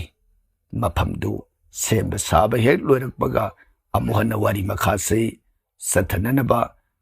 ꯀꯟꯅ ꯍꯣꯠꯅꯖꯔꯤ꯫ ꯃꯍꯥꯚꯥꯔꯠꯀꯤ ꯋꯥꯔꯤꯒꯤ ꯃꯃꯥꯡꯗ ꯔꯥꯃꯥꯌꯟꯒꯤ ꯋꯥꯔꯤꯒꯤ ꯇꯥꯡꯀꯛ episode ꯈꯔꯁꯨ ꯆꯠꯊꯒꯗꯧꯕ ꯋꯥꯠꯂꯤ, ꯃꯗꯨꯒ ꯄꯨꯟꯅ ꯃꯊꯪ ꯁꯣꯏꯗꯅ ꯁꯟꯗꯣꯛꯆꯔꯛꯀꯦ꯫ ꯃꯇꯝ ꯑꯗꯨ ꯐꯥꯎꯕꯒꯤꯗꯃꯛꯇꯤ ꯄꯨꯛꯆꯦꯜ ꯆꯥꯎꯅ ꯅꯨꯡꯁꯤꯅ ꯉꯥꯛꯄꯤꯅꯅꯕ ꯔꯥꯅꯤ ꯕꯂꯥꯒꯤ ꯃꯐꯝꯗ ꯍꯪꯒꯠꯆꯔꯤ꯫ ꯇꯥꯏꯅꯔꯛꯄꯗ ꯉꯁꯤꯒꯤ 22 ꯁꯨꯕꯗ ꯑꯃꯨꯛ ꯂꯧꯈꯠꯆꯔꯤꯕꯁꯤꯅ ꯂꯥꯏ ꯁꯔꯣꯖ ꯗꯦꯕꯤ꯫ ꯇꯥꯛꯄꯤꯌꯨ ꯁꯔꯣꯖ, ꯍꯔꯦ ꯀ꯭ꯔꯤꯁꯅ ꯑꯩꯒ꯭ꯌꯥꯕꯨ ꯈꯨꯔꯨꯝꯖꯔꯤ꯫ ꯍꯔꯦ ꯀ꯭ꯔꯤꯁꯅ ꯑꯩꯈꯣꯏꯒꯤ ꯃꯥꯏꯀꯩꯗꯒꯤ ꯈꯨꯔꯨꯝꯕꯤꯔꯛꯄ ꯇꯔꯥꯝꯅ ꯑꯣꯛꯆꯔꯤ꯫ ꯋꯥꯍꯪ ꯑꯃꯇ ꯍꯪꯖꯒꯦ ꯑꯩꯒ꯭ꯌꯥ꯫ ꯇꯥꯛꯄꯤꯌꯨ ꯀꯔꯝꯕ ꯋꯥꯍꯪ ꯑꯣꯏꯕꯤꯔꯕꯅꯣ? ꯏꯆꯥ ꯅꯨꯄꯤ ꯀꯨꯊꯤ ꯌꯦꯡꯉꯨꯕꯗ ꯆꯐꯨꯗ ꯁꯨꯚꯥ ꯇꯧꯕꯒꯤ ꯄꯨꯖꯥ ꯑꯃ ꯇꯧꯊꯣꯛꯄꯤꯌꯨꯅ ꯍꯥꯏꯔꯛꯏ꯫ ꯃꯁꯤ ꯌꯥꯝ ꯐꯠꯇꯕꯔꯥ? ꯑꯃꯨꯛꯇ ꯍꯥꯏꯕꯤꯔꯛꯎ, ꯊꯥꯒꯠꯆꯔꯤ ꯑꯩꯒ꯭ꯌꯥ꯫ ꯁꯔꯣꯖ, ꯇꯥꯛꯄꯤꯔꯛꯏꯕ ꯋꯥꯐꯝ ꯑꯁꯤꯗ ꯏꯕꯁꯤꯅ ꯁꯝꯅ ꯏꯈꯤꯕꯅꯔꯥ ꯅꯠꯇ꯭ꯔꯒꯅ ꯍꯥꯏꯗꯤ ꯆꯐꯨꯗ ꯁꯨꯚꯥ ꯇꯧ ꯍꯥꯏꯕ ꯋꯥꯐꯝ ꯑꯁꯤ ꯈꯔ ꯉꯛꯅ ꯊꯣꯛꯄ ꯍꯥꯏꯖꯕ ꯇꯥꯏ꯫ ꯀꯨꯝꯚ ꯕꯤꯚꯥꯍ ꯍꯥꯏꯕ ꯂꯩ, ꯆꯐꯨꯗ ꯂꯨꯍꯣꯡꯕ ꯍꯥꯏꯗꯅ꯫ ꯃꯁꯤ ꯄꯈ꯭ꯔꯥ ꯂꯨꯈ꯭ꯔꯥ ꯇꯥꯗꯅꯅꯕ ꯌꯨꯝ ꯄꯥꯟꯕ ꯃꯇꯝꯗ, ꯍꯥꯏꯕꯗꯤ ꯕꯣꯔ ꯀꯩꯅꯥ ꯑꯅꯤꯒꯤ ꯃꯔꯛꯇ ꯗꯣꯁ ꯂꯩꯕ ꯃꯇꯝꯗ ꯈꯨꯔꯨꯝꯖꯕ ꯌꯥꯕ ꯈꯨꯔꯨꯝꯒꯗꯧꯕ ꯅꯤꯌꯣꯝ ꯑꯃꯅꯤ꯫ ꯃꯗꯨ ꯅꯠꯇꯕ ꯑꯇꯣꯞꯄ ꯃꯈꯜꯒꯤ ꯋꯥꯐꯝꯁꯨ ꯑꯗꯨꯝ ꯂꯩ꯫ ꯑꯗꯨꯒ ꯍꯥꯏꯔꯤꯕ ꯆꯐꯨꯗ ꯁꯨꯚꯥ ꯍꯥꯏꯅ ꯍꯥꯏꯈꯤꯕꯁꯤꯗ ꯀꯔꯤꯅꯣ ꯍꯥꯏꯕꯗꯨ ꯑꯔꯦꯞꯄꯗꯨ ꯈꯪꯖꯗꯕꯅ ꯋꯥꯐꯝꯁꯤꯒꯤꯗꯃꯛ ꯑꯣꯏꯔꯒꯗꯤ ꯑꯩꯈꯣꯏꯕꯨ ꯉꯥꯛꯄꯤꯒꯅꯤ ꯍꯥꯏꯗꯅ ꯂꯥꯏ ꯁꯔꯣꯖꯒꯤ ꯃꯐꯝꯗ ꯄꯥꯎꯗꯝꯖꯔꯤ꯫ ꯇꯥꯏꯅꯔꯛꯄꯗ ꯉꯁꯤꯒꯤ 23 ꯁꯨꯕꯗ ꯑꯃꯨꯛ ꯂꯧꯈꯠꯆꯔꯤꯕꯁꯤꯅ ꯎꯁꯥꯔꯥꯅꯤ ꯍꯨꯏꯗ꯭ꯔꯣꯝ꯫ ꯇꯥꯛꯄꯤꯌꯨ ꯎꯁꯥꯔꯥꯅꯤ, ꯍꯔꯦ ꯀ꯭ꯔꯤꯁꯅ ꯑꯩꯒ꯭ꯌꯥꯕꯨ ꯈꯨꯔꯨꯝꯖꯔꯤ, ꯂꯣꯏꯅꯅ ꯏꯀꯥꯏ ꯈꯨꯝꯅꯕ ꯎꯠꯆꯔꯤ꯫ ꯈꯨꯔꯨꯝꯕꯤꯔꯛꯄ ꯇꯔꯥꯝꯅ ꯑꯣꯛꯆꯔꯤ, ꯂꯣꯏꯅꯅ ꯏꯀꯥꯏ ꯈꯨꯝꯅꯕꯤꯔꯛꯄ ꯑꯩꯈꯣꯏꯒꯤ ꯃꯥꯏꯀꯩꯗꯒꯤꯁꯨ ꯏꯀꯥꯏ ꯈꯨꯝꯅꯕ ꯎꯠꯆꯔꯤ꯫ ꯑꯩꯒ꯭ꯌꯥ, ꯌꯨꯝꯒꯤ ꯊꯣꯡꯒꯤ ꯃꯊꯛꯇ ꯒꯅꯦꯁ ꯊꯦꯠꯄ ꯀꯔꯤ ꯑꯀꯥꯏꯕ ꯂꯩꯕꯒꯦ? ꯇꯥꯛꯄꯤꯌꯨ ꯑꯩꯒ꯭ꯌꯥ꯫ ꯑꯗꯨꯒ ꯄꯟꯆꯃꯨꯈꯤ ꯍꯅꯨꯃꯥꯟꯒꯤ ꯐꯣꯇꯣ ꯊꯦꯠꯄꯒꯤ ꯃꯇꯥꯡꯗ ꯍꯥꯏꯔꯒ ꯃꯌꯦꯛꯁꯦ ꯁꯥꯡꯅ ꯏꯕꯤꯔꯛꯏ꯫ ꯏꯁꯝ ꯁꯝꯅ ꯋꯥꯐꯝꯁꯤꯒꯤꯗꯃꯛ ꯑꯣꯏꯔꯒꯗꯤ ꯊꯣꯡ, ꯃꯃꯥꯡ ꯊꯣꯡ ꯁꯤꯗꯒꯤ ꯏꯃꯨꯡ ꯂꯣꯝꯗ ꯈꯤꯇꯪ ꯆꯪꯁꯤꯟꯕ ꯊꯣꯡ ꯑꯗꯨꯒꯤ ꯑꯩꯅ ꯃꯄꯥꯟ ꯊꯣꯛꯑꯝꯗꯥꯏꯒꯤ ꯃꯑꯣꯡꯗ ꯊꯣꯛꯂꯛꯄ ꯃꯇꯝꯗ ꯊꯣꯡ ꯑꯁꯤꯒꯤ ꯑꯩꯒꯤ ꯌꯦꯠ ꯊꯪꯕ ꯈꯨꯠꯅ ꯂꯩꯕ ꯃꯥꯏꯀꯩ ꯑꯗꯨꯗꯒꯤ ꯅꯛꯅ ꯊꯣꯡ ꯑꯗꯨꯗꯒꯤ ꯈꯖꯤꯛꯇꯪ ꯐꯨꯠ ꯑꯃꯅꯤꯗꯪ ꯍꯟꯊꯕꯤꯔꯒ ꯑꯗꯨꯒꯨꯝꯕ ꯃꯐꯝ ꯑꯗꯨꯗ ꯍꯥꯏꯔꯤꯕ ꯄꯟꯆꯃꯨꯈꯤ ꯍꯅꯨꯃꯥꯟꯒꯤ ꯐꯣꯇꯣꯁꯤ ꯊꯦꯠꯄꯤꯕꯗ ꯑꯗꯨꯃꯛ ꯐꯕ ꯃꯐꯝꯅꯤ, ꯃꯐꯝꯗꯨꯗ ꯊꯦꯠꯂꯨ ꯍꯥꯏꯗꯅ ꯁꯥꯁꯇ꯭ꯔꯅ ꯊꯝꯕꯤꯔꯝꯕ ꯋꯥꯐꯝ ꯑꯗꯨꯕꯨ ꯑꯩꯈꯣꯏꯅ ꯄꯥꯎꯗꯝꯖꯈꯤꯕꯅꯤ꯫ ꯑꯗꯨꯒ ꯇꯥꯛꯄꯤꯔꯛꯏꯕ ꯒꯅꯦꯁ ꯊꯦꯠꯄꯒꯤ ꯋꯥꯐꯝ ꯑꯁꯤꯗꯤ ꯒꯅꯦꯁꯁꯤ ꯌꯨꯝ ꯃꯃꯥꯡꯊꯣꯡꯒꯤ ꯃꯊꯛꯇ ꯊꯦꯠꯄ ꯑꯗꯨꯒꯤ ꯃꯍꯨꯠꯇ ꯊꯣꯡ ꯑꯗꯨꯒꯤ ꯃꯄꯥꯟ, ꯌꯨꯝꯒꯤ ꯃꯄꯥꯟ ꯊꯣꯡꯗꯨꯒꯤ ꯌꯦꯠ ꯑꯣꯏꯕ ꯃꯥꯏꯀꯩꯗ ꯊꯦꯠꯄꯅ ꯍꯦꯟꯅ ꯐꯩ ꯍꯥꯏꯕ ꯋꯥꯐꯝꯁꯤꯃꯁꯨ ꯁꯥꯁꯇ꯭ꯔꯅ ꯇꯝꯕꯤꯔꯝꯕꯁꯤꯃꯇꯪ ꯌꯥꯏꯍꯟꯕ ꯕ꯭ꯔꯍ꯭ꯃꯒꯤ ꯃꯥꯏꯀꯩꯗꯒꯤ ꯅꯣꯂꯨꯛꯅ ꯍꯪꯒꯠꯆꯔꯤ꯫ ꯊꯥꯒꯠꯆꯔꯤ ꯎꯁꯥꯔꯥꯅꯤ꯫ ꯇꯥꯏꯅꯔꯛꯄꯗ ꯉꯁꯤꯒꯤ 24 ꯁꯨꯕ ꯋꯥꯍꯪ ꯑꯣꯏꯅ ꯑꯃꯨꯛ ꯄꯨꯈꯠꯄꯤꯔꯛꯏꯕꯁꯤꯅ ꯑꯦꯁꯀꯤꯅ꯫ ꯇꯥꯛꯄꯤꯌꯨ ꯑꯦꯁꯀꯤꯅ, ꯊꯦꯡꯛ ꯌꯨ ꯄꯥꯕꯨꯡ, ꯈꯨꯔꯨꯝꯖꯔꯤ꯫ ꯇꯔꯥꯝꯅ ꯈꯨꯔꯨꯝꯕꯤꯔꯛꯄ, ꯊꯥꯒꯠꯄꯤꯔꯛꯄ ꯑꯣꯛꯆꯔꯤ꯫ ꯃꯍꯥꯗꯦꯕꯒꯤ ꯃꯍꯥꯃ꯭ꯔꯤꯇꯨꯟꯖꯣꯏ ꯃꯟꯇ꯭ꯔꯒꯤ ꯃꯅꯤꯄꯨꯔꯤꯗ ꯃꯤꯅꯤꯡ ꯑꯃꯠꯇ ꯍꯥꯏꯕꯤꯌꯨ꯫ ꯑꯗꯨꯒ ꯁꯤꯕ ꯈꯨꯔꯨꯝꯕꯒꯤ ꯄꯣꯡꯐꯝ ꯊꯥꯕꯥꯟꯒꯤ ꯍꯦꯟꯗꯣꯛ ꯍꯦꯟꯖꯤꯟꯗꯣ ꯈꯪꯖꯗꯦ, ꯑꯩꯗꯤ ꯀꯦꯂꯦꯟꯗꯔꯗ ꯌꯦꯡꯉꯒ ꯇꯧꯖꯕꯅꯤ, ꯃꯁꯤ ꯐꯠꯇꯕ ꯑꯣꯏꯗꯣꯏꯔꯥ? ꯑꯦꯁꯀꯤꯅꯥꯅ ꯃꯌꯦꯛꯁꯤ ꯈꯔ ꯁꯥꯡꯅ ꯏꯕꯤꯔꯛꯏ, ꯑꯗꯨꯕꯨ ꯍꯥꯏꯕꯤꯅꯤꯡꯂꯤꯕ ꯋꯥꯐꯝ ꯑꯗꯨ ꯑꯩꯈꯣꯏꯅ ꯁꯝꯅ ꯂꯧꯈꯠꯆꯕꯅꯤ꯫ ꯑꯍꯥꯟꯕꯗ ꯑꯦꯁꯀꯤꯅꯥꯅ ꯇꯥꯛꯄꯤꯔꯛꯂꯤꯕ ꯃꯍꯥꯗꯦꯕꯒꯤ ꯃꯍꯥꯃ꯭ꯔꯤꯇꯨꯟꯖꯣꯏ ꯃꯟꯇ꯭ꯔꯒꯤ ꯑꯥꯔꯊ ꯈꯪꯕꯤꯅꯤꯡꯉꯤ ꯍꯥꯏꯕꯁꯤ ओम त्र्यंबकम जजामहे सुगंधिम पुष्टिवर्धनम उर्वारुकमिव बंधनात् मृत्युर्मोक्षय मामृतात् हाइरिबा महामृत्युंजय मंत्र से अर्थ ओइगनी। मंत्र से हाइरिबसी ꯑꯩꯅ ꯃꯤꯁꯅꯥ ꯑꯍꯨꯝꯅ ꯂꯩꯇꯦꯡꯕ ꯚꯥꯋꯥꯟ ꯁꯤꯕꯒꯤ ꯄꯨꯖꯥ ꯀꯠꯆꯔꯤ ꯏꯕꯨꯡꯉꯣ ꯃꯍꯥꯛꯀꯤ ꯊꯧꯖꯥꯜꯗꯒꯤ ꯑꯩꯒꯤ ꯂꯧꯁꯤꯡ ꯑꯃꯗꯤ ꯒꯨꯟ ꯆꯥꯎꯈꯠꯄ ꯐꯪꯂꯒꯅꯤ ꯑꯩꯒꯤ ꯑꯄꯥꯏꯕ ꯗꯁꯥ ꯍꯥꯏꯕꯗꯤ ꯃꯇꯝ ꯆꯥꯗꯅ ꯑꯋꯥ ꯑꯅꯥ ꯇꯥꯒꯗꯕꯗꯒꯤ ꯉꯥꯛꯄꯤꯔꯒ ꯊꯕꯤ ꯄꯥꯟꯕꯒꯤ ꯃꯇꯧꯒꯨꯝꯅ ꯍꯤꯡꯂꯤꯕꯁꯤꯡꯗꯒꯤ ꯑꯩꯕꯨ ꯇꯣꯞꯅ ꯀꯟꯕꯤꯌꯨ ꯍꯥꯏꯕ ꯑꯥꯔꯊꯁꯤ ꯍꯥꯏꯔꯤꯕ ꯃꯍꯥꯃ꯭ꯔꯤꯇꯨꯟꯖꯣꯏ ꯃꯍꯥꯗꯦꯕꯒꯤ ꯃꯟꯇ꯭ꯔꯁꯤꯒꯤ ꯑꯥꯔꯊ ꯑꯣꯏꯅ ꯁꯥꯁꯇ꯭ꯔꯅ ꯊꯝꯕꯤꯔꯝꯕ ꯋꯥꯐꯝ ꯑꯁꯤꯃꯇꯪ ꯑꯦꯁꯀꯤꯅꯥꯒꯤ ꯃꯐꯝꯗ ꯄꯥꯎꯗꯝꯖꯔꯤ ꯑꯗꯨꯒ ꯉꯁꯥꯏ ꯑꯃꯨꯛ ꯄꯟꯕꯤꯔꯛꯈꯤꯕ ꯃꯍꯥꯗꯦꯕ ꯈꯨꯔꯨꯝꯕꯒꯤ ꯄꯨꯡꯐꯝ ꯊꯕꯥꯟꯒꯤ ꯍꯦꯟꯗꯣꯛ ꯍꯦꯟꯖꯤꯟ ꯍꯥꯏꯅ ꯇꯥꯛꯄꯤꯔꯛꯂꯤꯕꯁꯤ ꯆꯨꯝꯃꯤ ꯌꯥꯔꯤꯕ ꯃꯈꯩꯗꯤ ꯏꯁꯣꯔ ꯑꯃꯒꯤ ꯁꯦꯕꯥ ꯄꯨꯖꯥ ꯇꯧꯕꯤꯒꯦ ꯈꯔ ꯃꯄꯨꯡ ꯐꯥꯕ ꯑꯣꯏꯒꯦ ꯍꯥꯏꯅ ꯈꯟꯕꯤꯔꯒꯗꯤ ꯑꯈꯪ ꯑꯍꯩ ꯇꯥꯟꯅꯕꯤꯔꯒ ꯃꯥꯒꯤ ꯄꯨꯡꯐꯝꯗꯨ ꯆꯥꯅ ꯈꯨꯔꯨꯝꯖꯕ ꯑꯗꯨꯝ ꯐꯩ ꯑꯗꯨꯕꯨ ꯃꯗꯨ ꯊꯤꯕ ꯉꯝꯗ꯭ꯔꯒꯗꯤ ꯀꯦꯂꯦꯟꯗꯔꯗ ꯇꯥꯔꯝꯃꯤꯕꯗꯨꯗ ꯑꯩꯒꯤ ꯊꯥꯖꯅ ꯅꯨꯡꯁꯤꯅ ꯑꯗꯨꯝ ꯈꯨꯔꯨꯝꯖꯕꯗꯁꯨ ꯌꯥꯏ ꯍꯥꯏꯕ ꯋꯥꯐꯝꯁꯤꯃꯒ ꯑꯦꯁꯀꯤꯅꯥꯒꯤ ꯃꯐꯝꯗ ꯊꯝꯖꯔꯤ ꯇꯥꯏꯅꯔꯛꯄꯗ ꯉꯁꯤꯒꯤ 25 ꯁꯨꯕꯗ ꯑꯃꯨꯛ ꯂꯧꯈꯠꯆꯔꯤꯕ ꯋꯥꯍꯪ ꯑꯁꯤꯅ ꯃꯥꯔꯁꯦꯜ ꯁꯤꯡꯍ ꯌꯨꯝꯅꯥꯝ ꯇꯥꯛꯄꯤꯌꯨ ꯃꯥꯔꯁꯦꯜ ꯀꯔꯤ ꯀꯔꯝꯕ ꯋꯥꯐꯝ ꯏꯁꯣꯔ ꯍꯥꯏꯕꯁꯤ ꯅꯤꯡꯒꯗꯕꯅꯤ ꯁꯦꯕꯥ ꯆꯠꯀꯗꯕꯅꯤ ꯅꯨꯡꯒꯤꯕꯨ ꯑꯣꯏꯒꯦꯔꯥ ꯑꯃꯕꯨ ꯑꯣꯏꯒꯦꯔꯥ ꯀꯩꯁꯨ ꯊꯣꯏꯗꯣꯛꯅ ꯀꯥꯏꯗꯕ꯭ꯔꯥ ꯍꯥꯏꯅ ꯈꯟꯖꯩ ꯁꯤꯕ ꯑꯣꯏꯔꯒꯅ ꯃꯄꯥꯟꯗ ꯁꯦꯕꯥ ꯑꯣꯏꯕꯤꯔꯒ ꯂꯣꯏꯔꯦ ꯄ꯭ꯔꯥꯟ ꯄ꯭ꯔꯇꯤꯁꯊꯥ ꯍꯥꯏꯕꯁꯤꯗꯤ ꯚꯥꯞꯀꯤ ꯋꯥꯔꯤꯅꯤ ꯖꯁ ꯔꯤꯆꯨꯑꯦꯜ ꯑꯃꯈꯛꯅꯤ ꯃꯁꯤ ꯇꯧꯔꯒ ꯂꯥꯏ ꯍꯦꯛꯇ ꯌꯥꯎꯔꯦ ꯍꯥꯏꯕ ꯌꯥꯔꯣꯏ ꯇꯧꯗ꯭ꯔꯒꯅ ꯌꯥꯎꯗꯦ ꯍꯥꯏꯕ ꯌꯥꯔꯣꯏ ꯏꯁꯣꯔ ꯍꯥꯏꯕꯗꯨꯗꯤ ꯊꯥꯖꯅ ꯇꯧꯖꯕꯗꯨꯗ ꯑꯗꯨꯝ ꯃꯊꯟꯇ ꯐꯣꯡꯗꯣꯛꯄꯤꯔꯛꯀꯅꯤ ꯈꯟꯖꯩ ꯃꯔꯝꯗꯤ ꯃꯥꯅ ꯂꯩꯇꯕ ꯌꯧꯗꯕ ꯃꯐꯝ ꯂꯩꯇꯦ ꯐꯣꯇꯣꯕꯨ ꯑꯣꯏꯒꯦꯔꯥ ꯋꯨꯠꯄꯨ ꯑꯣꯏꯒꯦꯔꯥ ꯅꯨꯡꯕꯨ ꯑꯣꯏꯒꯦꯔꯥ ꯃꯥꯒꯤ ꯏꯅꯔꯖꯤꯗꯤ ꯂꯣꯏꯅ ꯌꯥꯎꯔꯤꯕꯅꯤ ꯁꯤ ꯍꯥꯏꯗꯨꯅ ꯕꯦꯗꯕꯨ ꯊꯑꯣꯏ ꯎꯁꯤꯠ ꯊꯑꯣꯏꯗꯕꯅꯤ ꯍꯥꯏꯕꯗꯤ ꯅꯠꯆꯗꯦ ꯄ꯭ꯔꯥꯟ ꯄ꯭ꯔꯇꯤꯁꯊꯥ ꯇꯧꯏ ꯇꯧꯗꯦ ꯂꯥꯠꯄ ꯌꯥꯏ ꯌꯥꯗꯦ ꯍꯥꯏꯕꯗꯨꯗ ꯍꯥꯏꯖꯕꯅꯤ ꯑꯗꯨꯝ ꯐꯅꯕꯨ ꯈꯜꯂꯕꯗꯤ ꯅꯨꯡꯁꯤꯅꯕꯨ ꯁꯦꯕꯥ ꯆꯠꯂꯕꯗꯤ ꯄꯨꯝꯅꯃꯛ ꯌꯥꯕꯅꯤ ꯏꯁꯣꯔꯗꯤ ꯚꯛꯇꯒꯤ ꯃꯈꯥ ꯄꯣꯟꯕꯅꯤ हरे कृष्णा मार्सेल थागसरी मार्सेल की फजरब वही कयाना मपुंग फाना चंखोने इबीरई मार्सेल शास्त्र की ज्ञान मपुंग फारबा मार्सेल कोईगुंबा ज्ञानी की मफमददी करीबुदी हायरुनी त्रिगुण तितली सत्वर जतम गुण अहुमदगी पंच महाभूत सिन करमन ओइरखिबा पंच महाभूत सिदगी करमना पंचभूत की देह ओइरखिबा पंचभूत की देह सिदा काम क्रोध लोभ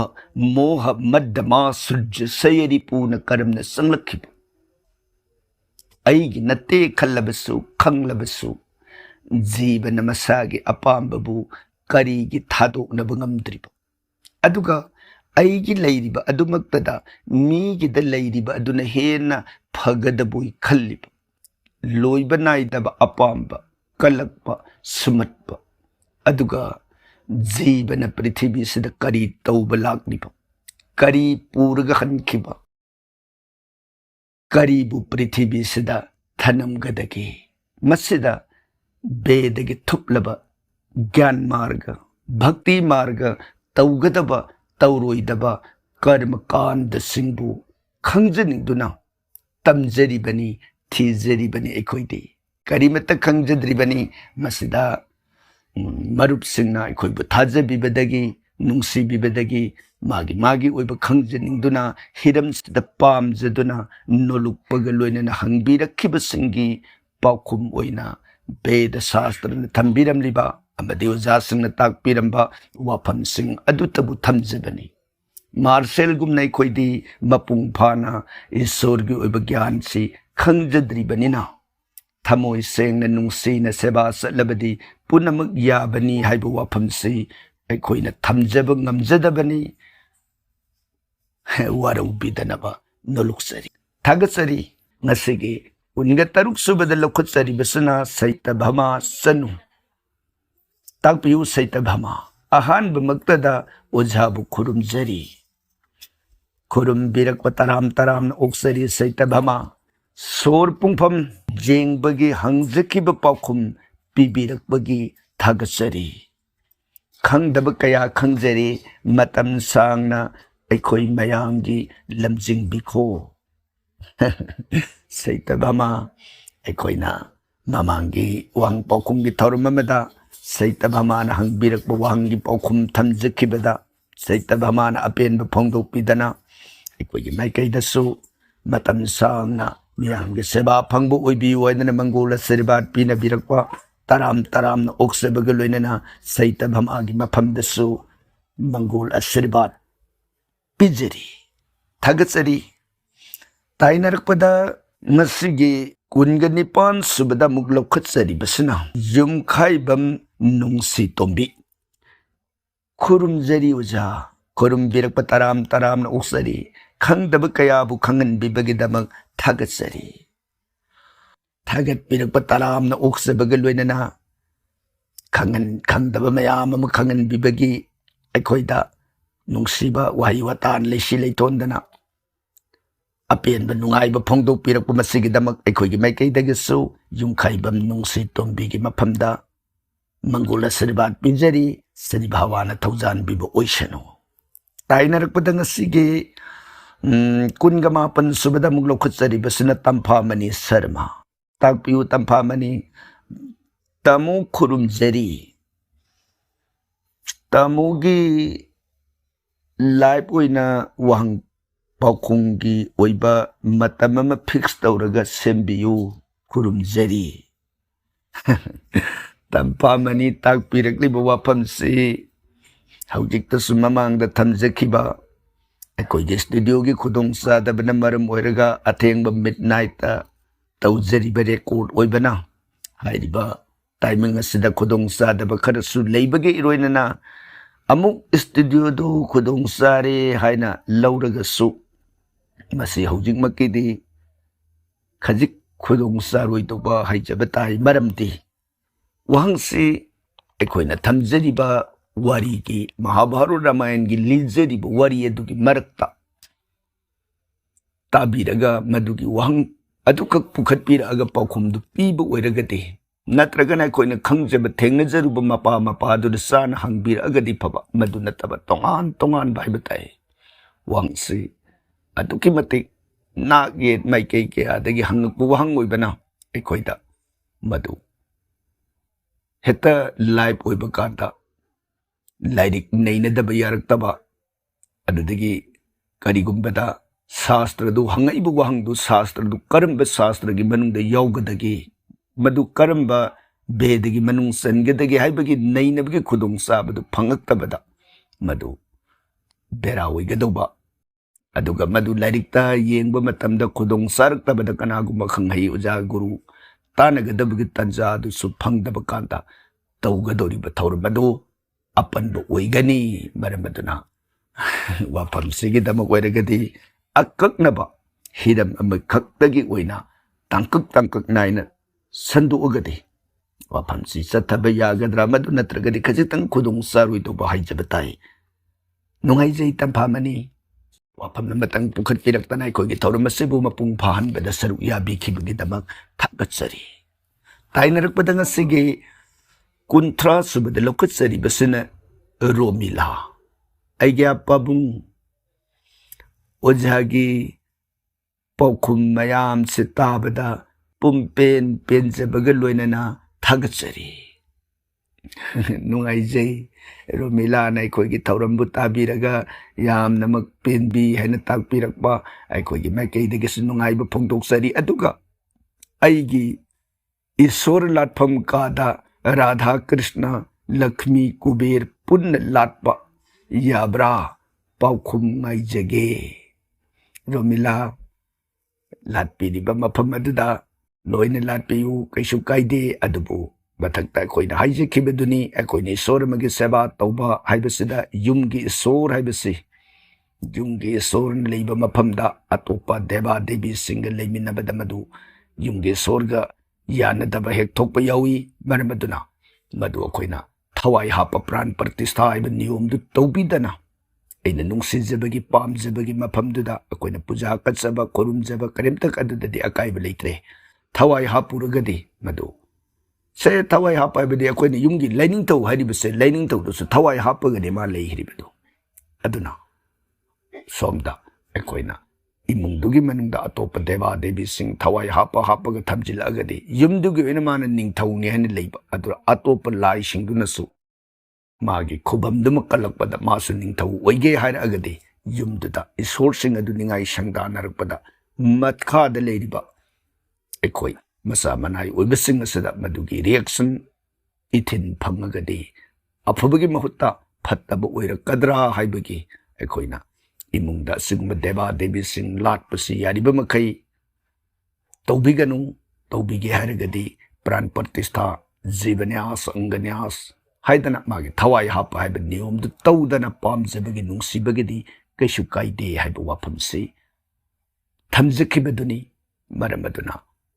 ꯔꯣꯃꯤꯂꯥ ꯇꯥꯛꯄꯤꯔꯛꯂꯤꯕꯁꯤ ꯏꯆꯝ ꯆꯝꯅ ꯑꯩꯅ ꯄꯥꯝꯖꯕꯒꯤ ꯊꯣꯛꯄ ꯃꯊꯧ ꯃꯌꯥꯝ ꯑꯆꯥ ꯑꯇꯝ ꯍꯦꯛ ꯀꯠꯆꯔꯒ ꯅꯨꯡꯁꯤꯕꯒꯤ ꯈꯨꯔꯨꯝꯖꯕꯗꯨ ꯑꯣꯏꯔꯒꯗꯤ ꯊꯣꯏꯗꯣꯛꯅ ꯀꯥꯏꯔꯣꯏ ꯍꯥꯏꯕ ꯋꯥꯐꯝꯁꯤ ꯊꯝꯖꯔꯤ ꯑꯗꯨꯒ ꯉꯁꯤꯒꯤ 38 ꯁꯨꯕꯗ ꯑꯃꯨꯛ ꯂꯧꯈꯠꯆꯔꯤꯕꯁꯤꯅ ꯇꯤ.ꯑꯦꯁ. ꯃꯦꯃꯣꯔꯤ ꯑꯣꯖꯥꯒꯤ ꯄꯥꯎꯈꯨꯝ ꯇꯥꯖꯕꯗ ꯄꯨꯡꯄꯦꯟ ꯄꯦꯟꯖꯔꯦ ꯃꯦꯃꯣꯔꯤꯁꯨ ꯑꯩꯈꯣꯏꯒꯤ ꯊꯧꯔꯝꯁꯤꯕꯨ ꯇꯥꯕꯤꯔꯒ ꯊꯣꯏꯗꯣꯛꯅ ꯄꯦꯜꯂꯤ ꯅꯨꯡꯉꯥꯏ ꯍꯥꯏꯕ ꯇꯥꯛꯄꯤꯔꯛꯄꯗ ꯑꯩꯈꯣꯏꯒꯤ ꯃꯥꯏꯀꯩꯗꯒꯤꯁꯨ ꯑꯄꯦꯟꯕ ꯅꯨꯡꯉꯥꯏꯕꯗꯨ ꯐꯣꯡꯗꯣꯛꯆꯔꯤ ꯑꯣꯖꯥ ꯄꯨꯟꯁꯤ ꯅꯨꯡꯁꯥꯡꯅ ꯃꯌꯥꯝꯒꯤ ꯁꯦꯕꯥ ꯇꯧꯕꯤꯌꯨꯀꯣ ꯊꯃꯣꯏ ꯁꯦꯡꯅ ꯏꯁꯣꯔꯒꯤ ꯃꯐꯝꯗ ꯅꯤꯖꯔꯤ ꯈꯨꯔꯨꯝꯖꯔꯤ ꯍꯟꯅ ꯑꯗꯨꯒ ꯋꯥꯔꯤꯁꯤ ꯇꯥꯗ꯭ꯔꯤꯉꯩꯗ ꯊꯧꯔꯝꯁꯤ ꯇꯥꯗ꯭ꯔꯤꯉꯩꯗ ꯂꯥꯏꯛ ꯅꯝꯖꯔꯦ ꯑꯣꯖꯥ ꯈꯨꯔꯨꯝꯖꯔꯤ ꯊꯦꯡꯛ ꯌꯨ ꯊꯥꯒꯠꯆꯔꯤ ꯃꯦꯃꯣꯔꯤ ꯑꯩꯈꯣꯏꯒꯤ ꯊꯧꯔꯝ ꯑꯁꯤꯕꯨ ꯇꯥꯗ꯭ꯔꯤꯉꯩꯒꯤ ꯃꯥꯡꯑꯣꯏꯅꯅ ꯍꯥꯟꯅ ꯂꯥꯏꯛ ꯅꯝꯖꯔꯦ ꯍꯥꯏꯕꯁꯤ ꯇꯥꯕꯗ ꯊꯣꯏꯗꯣꯛꯅ ꯅꯨꯡꯉꯥꯏꯖꯩ ꯑꯩꯈꯣꯏꯕꯨ ꯅꯨꯡꯁꯤꯕꯤꯕ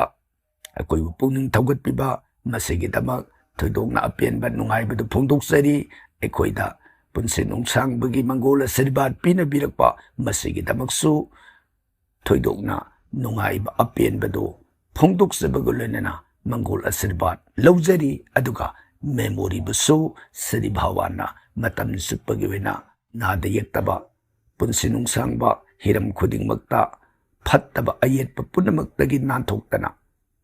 ꯏꯃꯥꯟꯅꯕꯒꯤ ꯕꯤꯔꯛ ꯇꯤꯟꯕ ꯉꯝꯕ ꯑꯍꯜ ꯂꯃꯟ ꯒꯨꯔꯨꯖꯣꯟꯁꯤꯡꯒꯤ ꯁꯦꯕꯥꯗ ꯄꯨꯛꯅꯤꯡ ꯆꯪꯕ ꯄꯨꯝꯅꯃꯛ ꯁ꯭ꯔꯤ ꯚꯒꯋꯥꯟꯅ ꯄꯤꯅꯕꯤꯅꯅꯕ ꯁ꯭ꯔꯤ ꯆꯣꯔꯣꯟꯗ ꯊꯧꯅꯤꯖꯔꯤ ꯇꯥꯏꯅꯔꯛꯄꯗ ꯉꯁꯤꯒꯤ 32 ꯁꯨꯕꯗ ꯑꯃꯨꯛ ꯂꯧꯈꯠꯆꯔꯤꯕꯁꯦ ꯑꯣꯀ꯭ꯔꯝ ꯗꯦꯕꯤ ꯍꯔꯦ ꯀ꯭ꯔꯤꯁꯅ ꯑꯣꯖꯥꯕꯨ ꯈꯨꯔꯨꯝꯖꯔꯤ ꯍꯔꯦ ꯀ꯭ꯔꯤꯁꯅ ꯇꯔꯥꯝꯅ ꯈꯨꯔꯨꯝꯕꯤꯔꯛꯄꯕꯨ ꯑꯣꯛꯆꯔꯤ ꯑꯩꯁꯦ ꯃꯦꯁ ꯔꯥꯁꯤꯅꯤ ꯃꯤꯅ ꯌꯥꯝ ꯌꯦꯡꯁꯤꯜꯂꯤ ꯀꯔꯤ ꯁꯣꯟꯖꯔꯒ ꯐꯒꯗꯒꯦ ꯇꯥꯛꯄꯤꯌꯨ ꯗꯦꯕꯤ ꯇꯥꯛꯄꯤꯔꯛꯂꯤꯕ ꯋꯥꯐꯝꯁꯤꯒꯤꯗꯃꯛ ꯑꯣꯏꯔꯒꯗꯤ ꯄꯥꯎꯈꯨꯝꯁꯤ ꯊꯝꯖꯗ꯭ꯔꯤꯉꯩꯗ ꯍꯥꯏꯅꯕ ꯂꯩ ꯁꯥꯁꯇ꯭ꯔꯅ ꯑꯩꯅ ꯐꯖꯅ ꯈꯜꯂꯣ ꯑꯩꯅ ꯆꯨꯝꯅꯗ ꯈꯜꯂꯣ ꯄꯨꯝꯅꯃꯛ ꯏꯐꯗ ꯐꯒꯅꯤ ꯏꯆꯨꯝꯗ ꯆꯨꯝꯒꯅꯤ ꯑꯩꯅ ꯐꯠꯇꯅ ꯈꯜꯂꯕ ꯄꯨꯝꯅꯃꯛ ꯐꯠꯇꯕ ꯑꯣꯏꯔꯛꯀꯅꯤ ꯑꯩꯅ ꯆꯨꯝꯗꯅ ꯆꯠꯂꯕ ꯑꯇꯣꯞꯄꯁꯤꯡꯁꯨ ꯆꯨꯝꯗꯅ ꯆꯠꯂꯛꯀꯅꯤ ꯍꯥꯏꯕꯁꯤꯅ ꯕꯦꯗꯒꯤ ꯋꯥꯐꯝꯅꯤ ꯃꯁꯤꯃꯇꯪ ꯑꯍꯥꯟꯕꯗ ꯅꯤꯡꯁꯤꯡꯖꯕꯅꯤ ꯑꯗꯨꯒ ꯑꯣꯀ꯭ꯔꯝ ꯗꯦꯕꯤꯅ ꯃꯤꯅ ꯌꯦꯡꯁꯤꯜꯂꯤ ꯍꯥꯏꯕꯒꯤ ꯋꯥꯐꯝꯁꯤ ꯑꯣꯏꯔꯒꯗꯤ ꯃꯃꯥꯡꯗꯁꯨ ꯊꯝꯖꯈ꯭ꯔꯦ ꯏꯁꯥꯒꯤ ꯕꯦꯁ ꯔꯥꯁꯤꯅꯦꯅ ꯇꯥꯛꯄꯤꯔꯤꯕ ꯔꯥꯁꯤ ꯃꯟꯇ꯭ꯔ ꯁꯣꯟꯕꯤꯌꯨ ꯑꯗꯨꯒ ꯏꯁꯣꯔꯗ ꯅꯨꯡꯁꯤꯕ ꯊꯝꯕꯤꯌꯨ ꯃꯔꯨꯞ ꯃꯄꯥꯡ ꯑꯩꯒꯤ ꯌꯦꯛꯅꯕꯅꯤ ꯍꯥꯏꯅ ꯈꯜꯂꯤꯕ ꯃꯍꯥꯛ ꯑꯗꯨ ꯃꯔꯨꯞ ꯑꯣꯏꯅꯅꯕ ꯍꯣꯠꯅꯕꯤꯌꯨ ꯃꯔꯨꯞ ꯑꯣꯏꯔꯒꯗꯤ ꯑꯩꯉꯣꯟꯗ ꯌꯦꯡꯁꯤꯟꯕ ꯍꯥꯏꯕꯗꯨ ꯂꯩꯇ꯭ꯔꯦꯗꯅ ꯑꯗꯨꯅ ꯑꯣꯀ꯭ꯔꯝ ꯄꯨꯝꯅꯃꯛ ꯏꯁꯣꯔꯗ ꯇꯥꯏꯅꯕ ꯑꯩ ꯆꯨꯝꯅ ꯆꯠꯆꯕ ꯃꯁꯤꯗꯅ ꯄꯨꯝꯅꯃꯛꯀꯤ ꯑꯐꯕꯅꯤ ꯍꯥꯏꯕ ꯋꯥꯐꯝꯁꯤꯃꯇꯪ ꯑꯣꯀ꯭ꯔꯝ ꯗꯦꯕꯤꯒꯤ ꯃꯐꯝꯗ ꯄꯥꯎꯗꯝꯖꯔꯤ ꯇꯥꯏꯅꯔꯛꯄꯗ ꯉꯁꯤꯒꯤ 38 ꯁꯨꯕꯗ ꯂꯧꯈꯠꯆꯔꯤꯕꯁꯤꯅ ꯍꯦꯃꯣꯂꯇꯥ ꯍꯩꯁꯅꯥꯝ ꯇꯥꯛꯄꯤꯌꯨ ꯍꯦꯃꯣꯂꯇꯥ ꯑꯩꯒ꯭ꯌꯥꯕꯨ ꯈꯨꯔꯨꯝꯖꯔꯤ ꯇꯔꯥꯝ ꯇꯔꯥꯝꯅ ꯈꯨꯔꯨꯝꯕꯤꯔꯛꯄꯕꯨ ꯑꯣꯛꯆꯔꯤ ꯁꯖꯤꯕꯨ ꯆꯩꯔꯥꯎꯕꯅ ꯂꯥꯛꯄꯗ ꯑꯐꯕ ꯅꯨꯡꯉꯥꯏꯕ ꯆꯥꯎꯈꯠꯄ ꯑꯅꯥ ꯑꯌꯦꯛ ꯌꯥꯎꯗꯕ ꯑꯣꯏꯕꯤꯌꯨ ꯑꯩꯈꯣꯏꯁꯨ ꯈꯪꯗꯕ ꯀꯌꯥꯁꯨ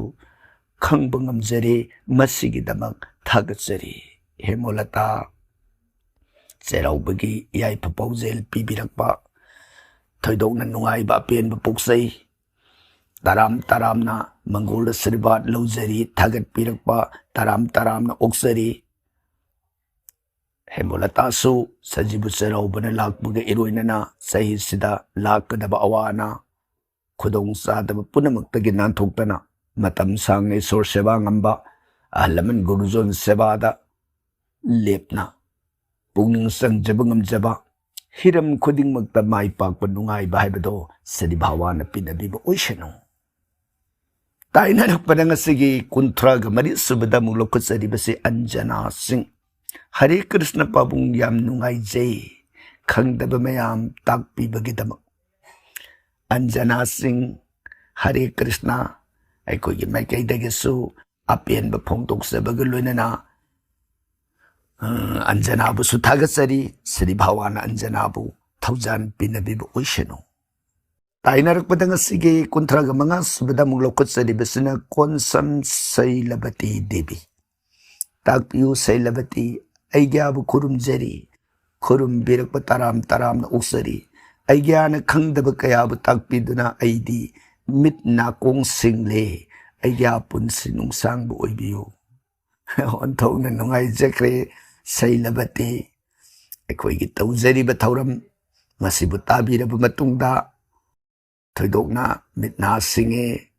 ꯍꯥꯏꯅ ꯇꯥꯛꯄꯤꯔꯛꯄ ꯊꯣꯏꯗꯣꯛꯅ ꯂꯥꯏꯕꯛ ꯐꯕꯅꯤ ꯑꯗꯨꯒ ꯑꯩꯈꯣꯏꯗ ꯄꯨꯟꯁꯤ ꯅꯨꯡꯁꯥꯡꯕ ꯃꯪꯒꯣꯜ ꯄꯤꯅꯕꯤꯔꯛꯄ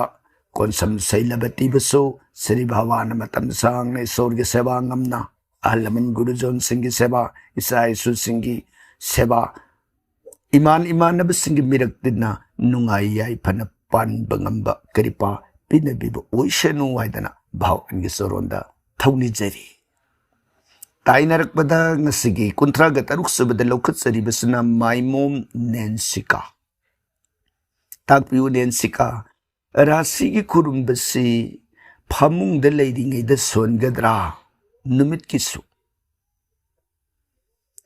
ꯇꯥꯛꯄꯤꯔꯛꯂꯤꯕꯁꯤ ꯅꯦꯟꯁꯤꯀꯥꯒꯤ ꯃꯊꯛꯇ ꯑꯩꯈꯣꯏꯅ ꯍꯥꯏꯖꯈꯤꯕꯗꯨꯅꯤ ꯐꯃꯨꯡꯗ ꯂꯩꯔꯤꯉꯩꯒꯤ ꯃꯇꯝꯗ ꯁꯣꯟꯕꯤꯍꯧꯔꯣ ꯍꯥꯏꯕꯗꯤ ꯑꯩꯅ ꯅꯨꯃꯤꯠ ꯑꯗꯨꯒꯤ ꯑꯇꯣꯞꯄ ꯃꯐꯝ ꯑꯃꯠꯇꯗ ꯆꯠꯇ꯭ꯔꯤꯉꯩ ꯑꯩꯒꯤ ꯑꯍꯥꯟꯕ ꯈꯣꯡꯁꯤꯒꯤ ꯈꯣꯡꯐꯝ ꯇꯥꯗ꯭ꯔꯤꯉꯩ ꯃꯇꯝꯗ ꯑꯩꯅ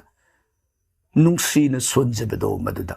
ꯏꯁꯣꯔꯅ ꯊꯣꯏꯗꯣꯛꯅ ꯄꯦꯟꯕꯤꯕ ꯍꯥꯏꯕꯗꯤ ꯑꯩꯒꯤ ꯀꯔꯤꯒꯨꯝꯕ ꯑꯃꯇꯁꯨ ꯇꯧꯗ꯭ꯔꯤꯉꯩꯒꯤ ꯃꯥꯡꯑꯣꯏꯅꯅ ꯃꯥꯕꯨ ꯏꯍꯥꯟ ꯍꯥꯟꯅ ꯅꯤꯡꯁꯤꯡꯕꯤꯔꯛꯑꯦ ꯍꯥꯏꯕꯗꯣ ꯃꯗꯨꯒꯤ ꯚꯥꯞ ꯑꯗꯨ ꯑꯣꯏꯅꯅꯕꯒꯤꯗꯃꯛꯅꯦ ꯑꯩꯈꯣꯏꯅ ꯐꯃꯨꯡꯗ ꯂꯩꯔꯤꯉꯩꯗ ꯈꯨꯔꯨꯝꯕꯤꯌꯨ ꯍꯥꯏꯅ ꯍꯥꯏꯕꯦꯗꯅ ꯊꯝꯕꯤꯔꯝꯂꯤꯕ ꯋꯥꯐꯝ ꯑꯁꯤ ꯊꯥꯒꯠꯆꯔꯤ ꯅꯦꯟꯁꯤꯀꯥ ꯇꯥꯏꯅꯔꯛꯄꯗ ꯉꯁꯤꯒꯤ 38 ꯁꯨꯕꯁꯤꯗ ꯑꯃꯨꯛ ꯂꯧꯈꯠꯆꯔꯤꯕꯁꯤ ꯍꯔꯦ ꯀ꯭ꯔꯤꯁꯅ ꯌꯥ ꯈꯨꯔꯨꯝꯖꯔꯤ ꯍꯔꯦ ꯀ꯭ꯔꯤꯁꯅ ꯑꯩꯈꯣꯏꯒꯤ ꯃꯥꯏꯀꯩꯗꯒꯤ ꯈꯨꯔꯨꯝꯕꯤꯔꯛꯄ ꯇꯔꯥꯝ ꯇꯔꯥꯝꯅ ꯑꯣꯛꯆꯔꯤ ꯎꯁꯥꯔꯥꯅꯤ ꯆꯩꯔꯥꯎꯕꯁꯤ ꯅꯨꯡꯁꯤꯃꯟꯗꯨꯅ ꯑꯅꯤꯃꯛ ꯂꯥꯎꯖꯩ ꯍꯣꯏ ꯑꯃꯅ ꯅꯣꯡꯃ ꯄꯥꯟꯕꯗ ꯉꯥꯅ ꯂꯥꯎꯏ ꯑꯗꯨꯒ ꯑꯃꯅ ꯅꯨꯃꯤꯠꯀꯤ ꯈꯣꯡꯆꯠꯇ ꯂꯥꯎꯕ ꯅꯤꯔꯥꯃꯤꯁꯅ ꯁꯥ ꯉꯥ ꯌꯥꯎꯗꯅ ꯂꯥꯎꯖꯩ ꯃꯁꯤ ꯀꯥꯏꯗꯕ꯭ꯔꯥ ꯎꯁꯥꯔꯥꯅꯤꯒꯤ ꯋꯥꯐꯝꯁꯤ ꯇꯥꯕꯗ ꯑꯉꯛꯄ ꯑꯃꯗꯤ ꯅꯨꯡꯉꯥꯏꯕ ꯑꯗꯨꯝ ꯄꯣꯛꯏ ꯍꯥꯏꯕꯗꯨꯅꯤ ꯀꯥꯏꯗꯦ ꯀꯔꯤ ꯀꯥꯏꯔꯨꯅꯤ ꯅꯣꯡꯃ ꯄꯥꯟꯕ ꯂꯥꯎꯕꯅ ꯊꯥꯕꯨ ꯅꯨꯡꯁꯤꯖꯕ ꯅꯨꯃꯤꯠꯀꯤ ꯈꯣꯡꯆꯠ ꯂꯥꯎꯕꯗꯨꯅ ꯅꯨꯃꯤꯠꯄꯨ ꯅꯨꯡꯁꯤꯖꯕ ꯅꯨꯃꯤꯠ ꯊꯥ ꯑꯅꯤꯅ ꯖꯒꯠꯁꯤ ꯑꯣꯏꯔꯤꯕꯅꯤꯅ ꯑꯅꯤꯃꯛ ꯂꯥꯎꯕꯗ ꯀꯔꯤꯕꯨꯗꯤ ꯀꯥꯏꯔꯨꯅꯤ ꯑꯅꯤꯃꯛ ꯂꯥꯎꯕꯗꯨꯗ ꯃꯇꯝ ꯃꯥꯡꯕ ꯅꯠꯇ꯭ꯔꯒꯅ ꯄꯩꯁꯥ ꯍꯦꯟꯅ ꯆꯥꯗꯤꯡ ꯇꯧꯕ ꯍꯥꯏꯕꯅꯆꯤꯡꯕꯒꯤ ꯋꯥꯐꯝ ꯑꯗꯨꯗ ꯈꯟꯕꯤꯒꯗ꯭ꯔꯥ ꯍꯥꯏꯕꯒꯤ ꯋꯥꯅꯤ ꯅꯠꯇ꯭ꯔꯒꯗꯤ ꯑꯅꯤꯃꯛ ꯂꯥꯎꯕ ꯀꯩꯁꯨ ꯀꯥꯏꯗꯦ ꯏꯁꯣꯔ ꯈꯨꯔꯨꯝꯖꯕꯗ ꯏꯁꯣꯔ ꯅꯤꯡꯖꯕꯗ ꯍꯦꯟꯖꯤꯟꯈ꯭ꯔꯦ ꯍꯥꯏꯕꯗꯨ ꯂꯩꯇꯦ ꯁꯨꯝ ꯑꯣꯏꯗꯅ ꯎꯁꯥꯔꯥꯅꯤꯒꯤ ꯃꯐꯝꯗ ꯄꯥꯎꯗꯝꯖꯔꯤ ꯇꯥꯏꯅꯔꯛꯄꯗ ꯉꯁꯤꯒꯤ 39 ꯁꯨꯕꯗ ꯂꯧꯈꯠꯆꯔꯤꯕꯁꯤꯅ ꯏꯕꯦ ꯌꯥꯏꯃ nambam takpi wibi ema oja sani debasi yumda kada tongana murti photo se latpadi suya yadabra aduga vastu shastra gi lairik si maite londe iba lairik leiba phangadra yam khangje dingi ibe ema sani devagi photo murti yumde latpa yadabagi wafamsi kari haigani aikogi manipur sidadi maite libak sidadi ya de haidana mayam ama tarka bi tarka leibana khangdre haibaduni mapal lamgi haibatai adudadi yumda sani thakur haidana magi imungdugi kamada sani devagi puja adum katnai masi thoidona kaide makhoina kaidrigade koisu kaifam thoktabani sani se fattaba laide nate masi thaujan yamna phaba mana pelabada lakshmi dagi hena mana lan piba ngamba sakti punamang tinba lakshmi hairiba ibe madumak sani magi mieng da khangba ngamdaba kun punamang ni tinpham oiba duguma sani thakur sani devagi magun mayam am lei maramaduna wafam sigi weragadi prithvi mapumse koigi yumni mapanda tauba yaraga koina karigi yadadage haiba bhap aduda ningbada kaisu kairoi aduga aikogi lebak sigi sannabi oina taunadabanina ai tauroi haina khanbiragasu kaisu kaide haibaduni sumoidana wasi mayaida oina thamjarage haiba wafamsi ibi haima nambamgi mafamda thamjaraga anisubada muktak pirikliba vastu shastra gi lairiksi maite londe ibasi matek lairik singi marakta sum hapa singdi thengnajare khara adubu mapum oiba vastu shastra bangla amadi sanskrit lairiba sigi phongba lairikti lairamba sukhangdi aigi oina thengnajadri sumoidana thamjage aduga thambiraklingai matang sida wapam matang paudam janingbana aigi mathang phongakpa lairik tarahumdoi handak tarahumdoi subase kalen tritiya nimisda phongani surakaran amadi upanayan lu kupa amadi laiming lawba lugun thangbagi jaigagi maramda sanskrit na thambiramiba mantra singadu manipuri maitai mayek english hindi da mathang sitna artha halaga phongba lairik kalen tritiya nimisda ama phongagani masai phongkiba matungdagidi tainarakpasida hairiba vastu shastra gi lairik asi amuk phongjage haina khanna aina sanskrit gi manipuri da wanthok handoaga matek sagatpadi haujari masai lairik saubanina matam kaya sangadage haibadumadi haijaba ngamdre adubu lairik adu khut thajage haibagi lokatsabadi haujare haibu wapam sima ibe yaima nambamgi mapumda batang sana paudam jari tainarakpada ngasige kuntraga mapan subada lokatsari basina binu kumari oinam takpiyu binu kumari kurum jari oja kurum birakpa taram na oksari binu kumari bu posim jadugi matangda laining thawdagi leiba khara lawba haibadu marik sumna haibirakpagi thagatsari binu kumari mamangi question answer gi thorum da pukhat pirakhiba wahang amagi pijakhiba paukhumbu tabiraba matungda nungai haina phongdok pirakba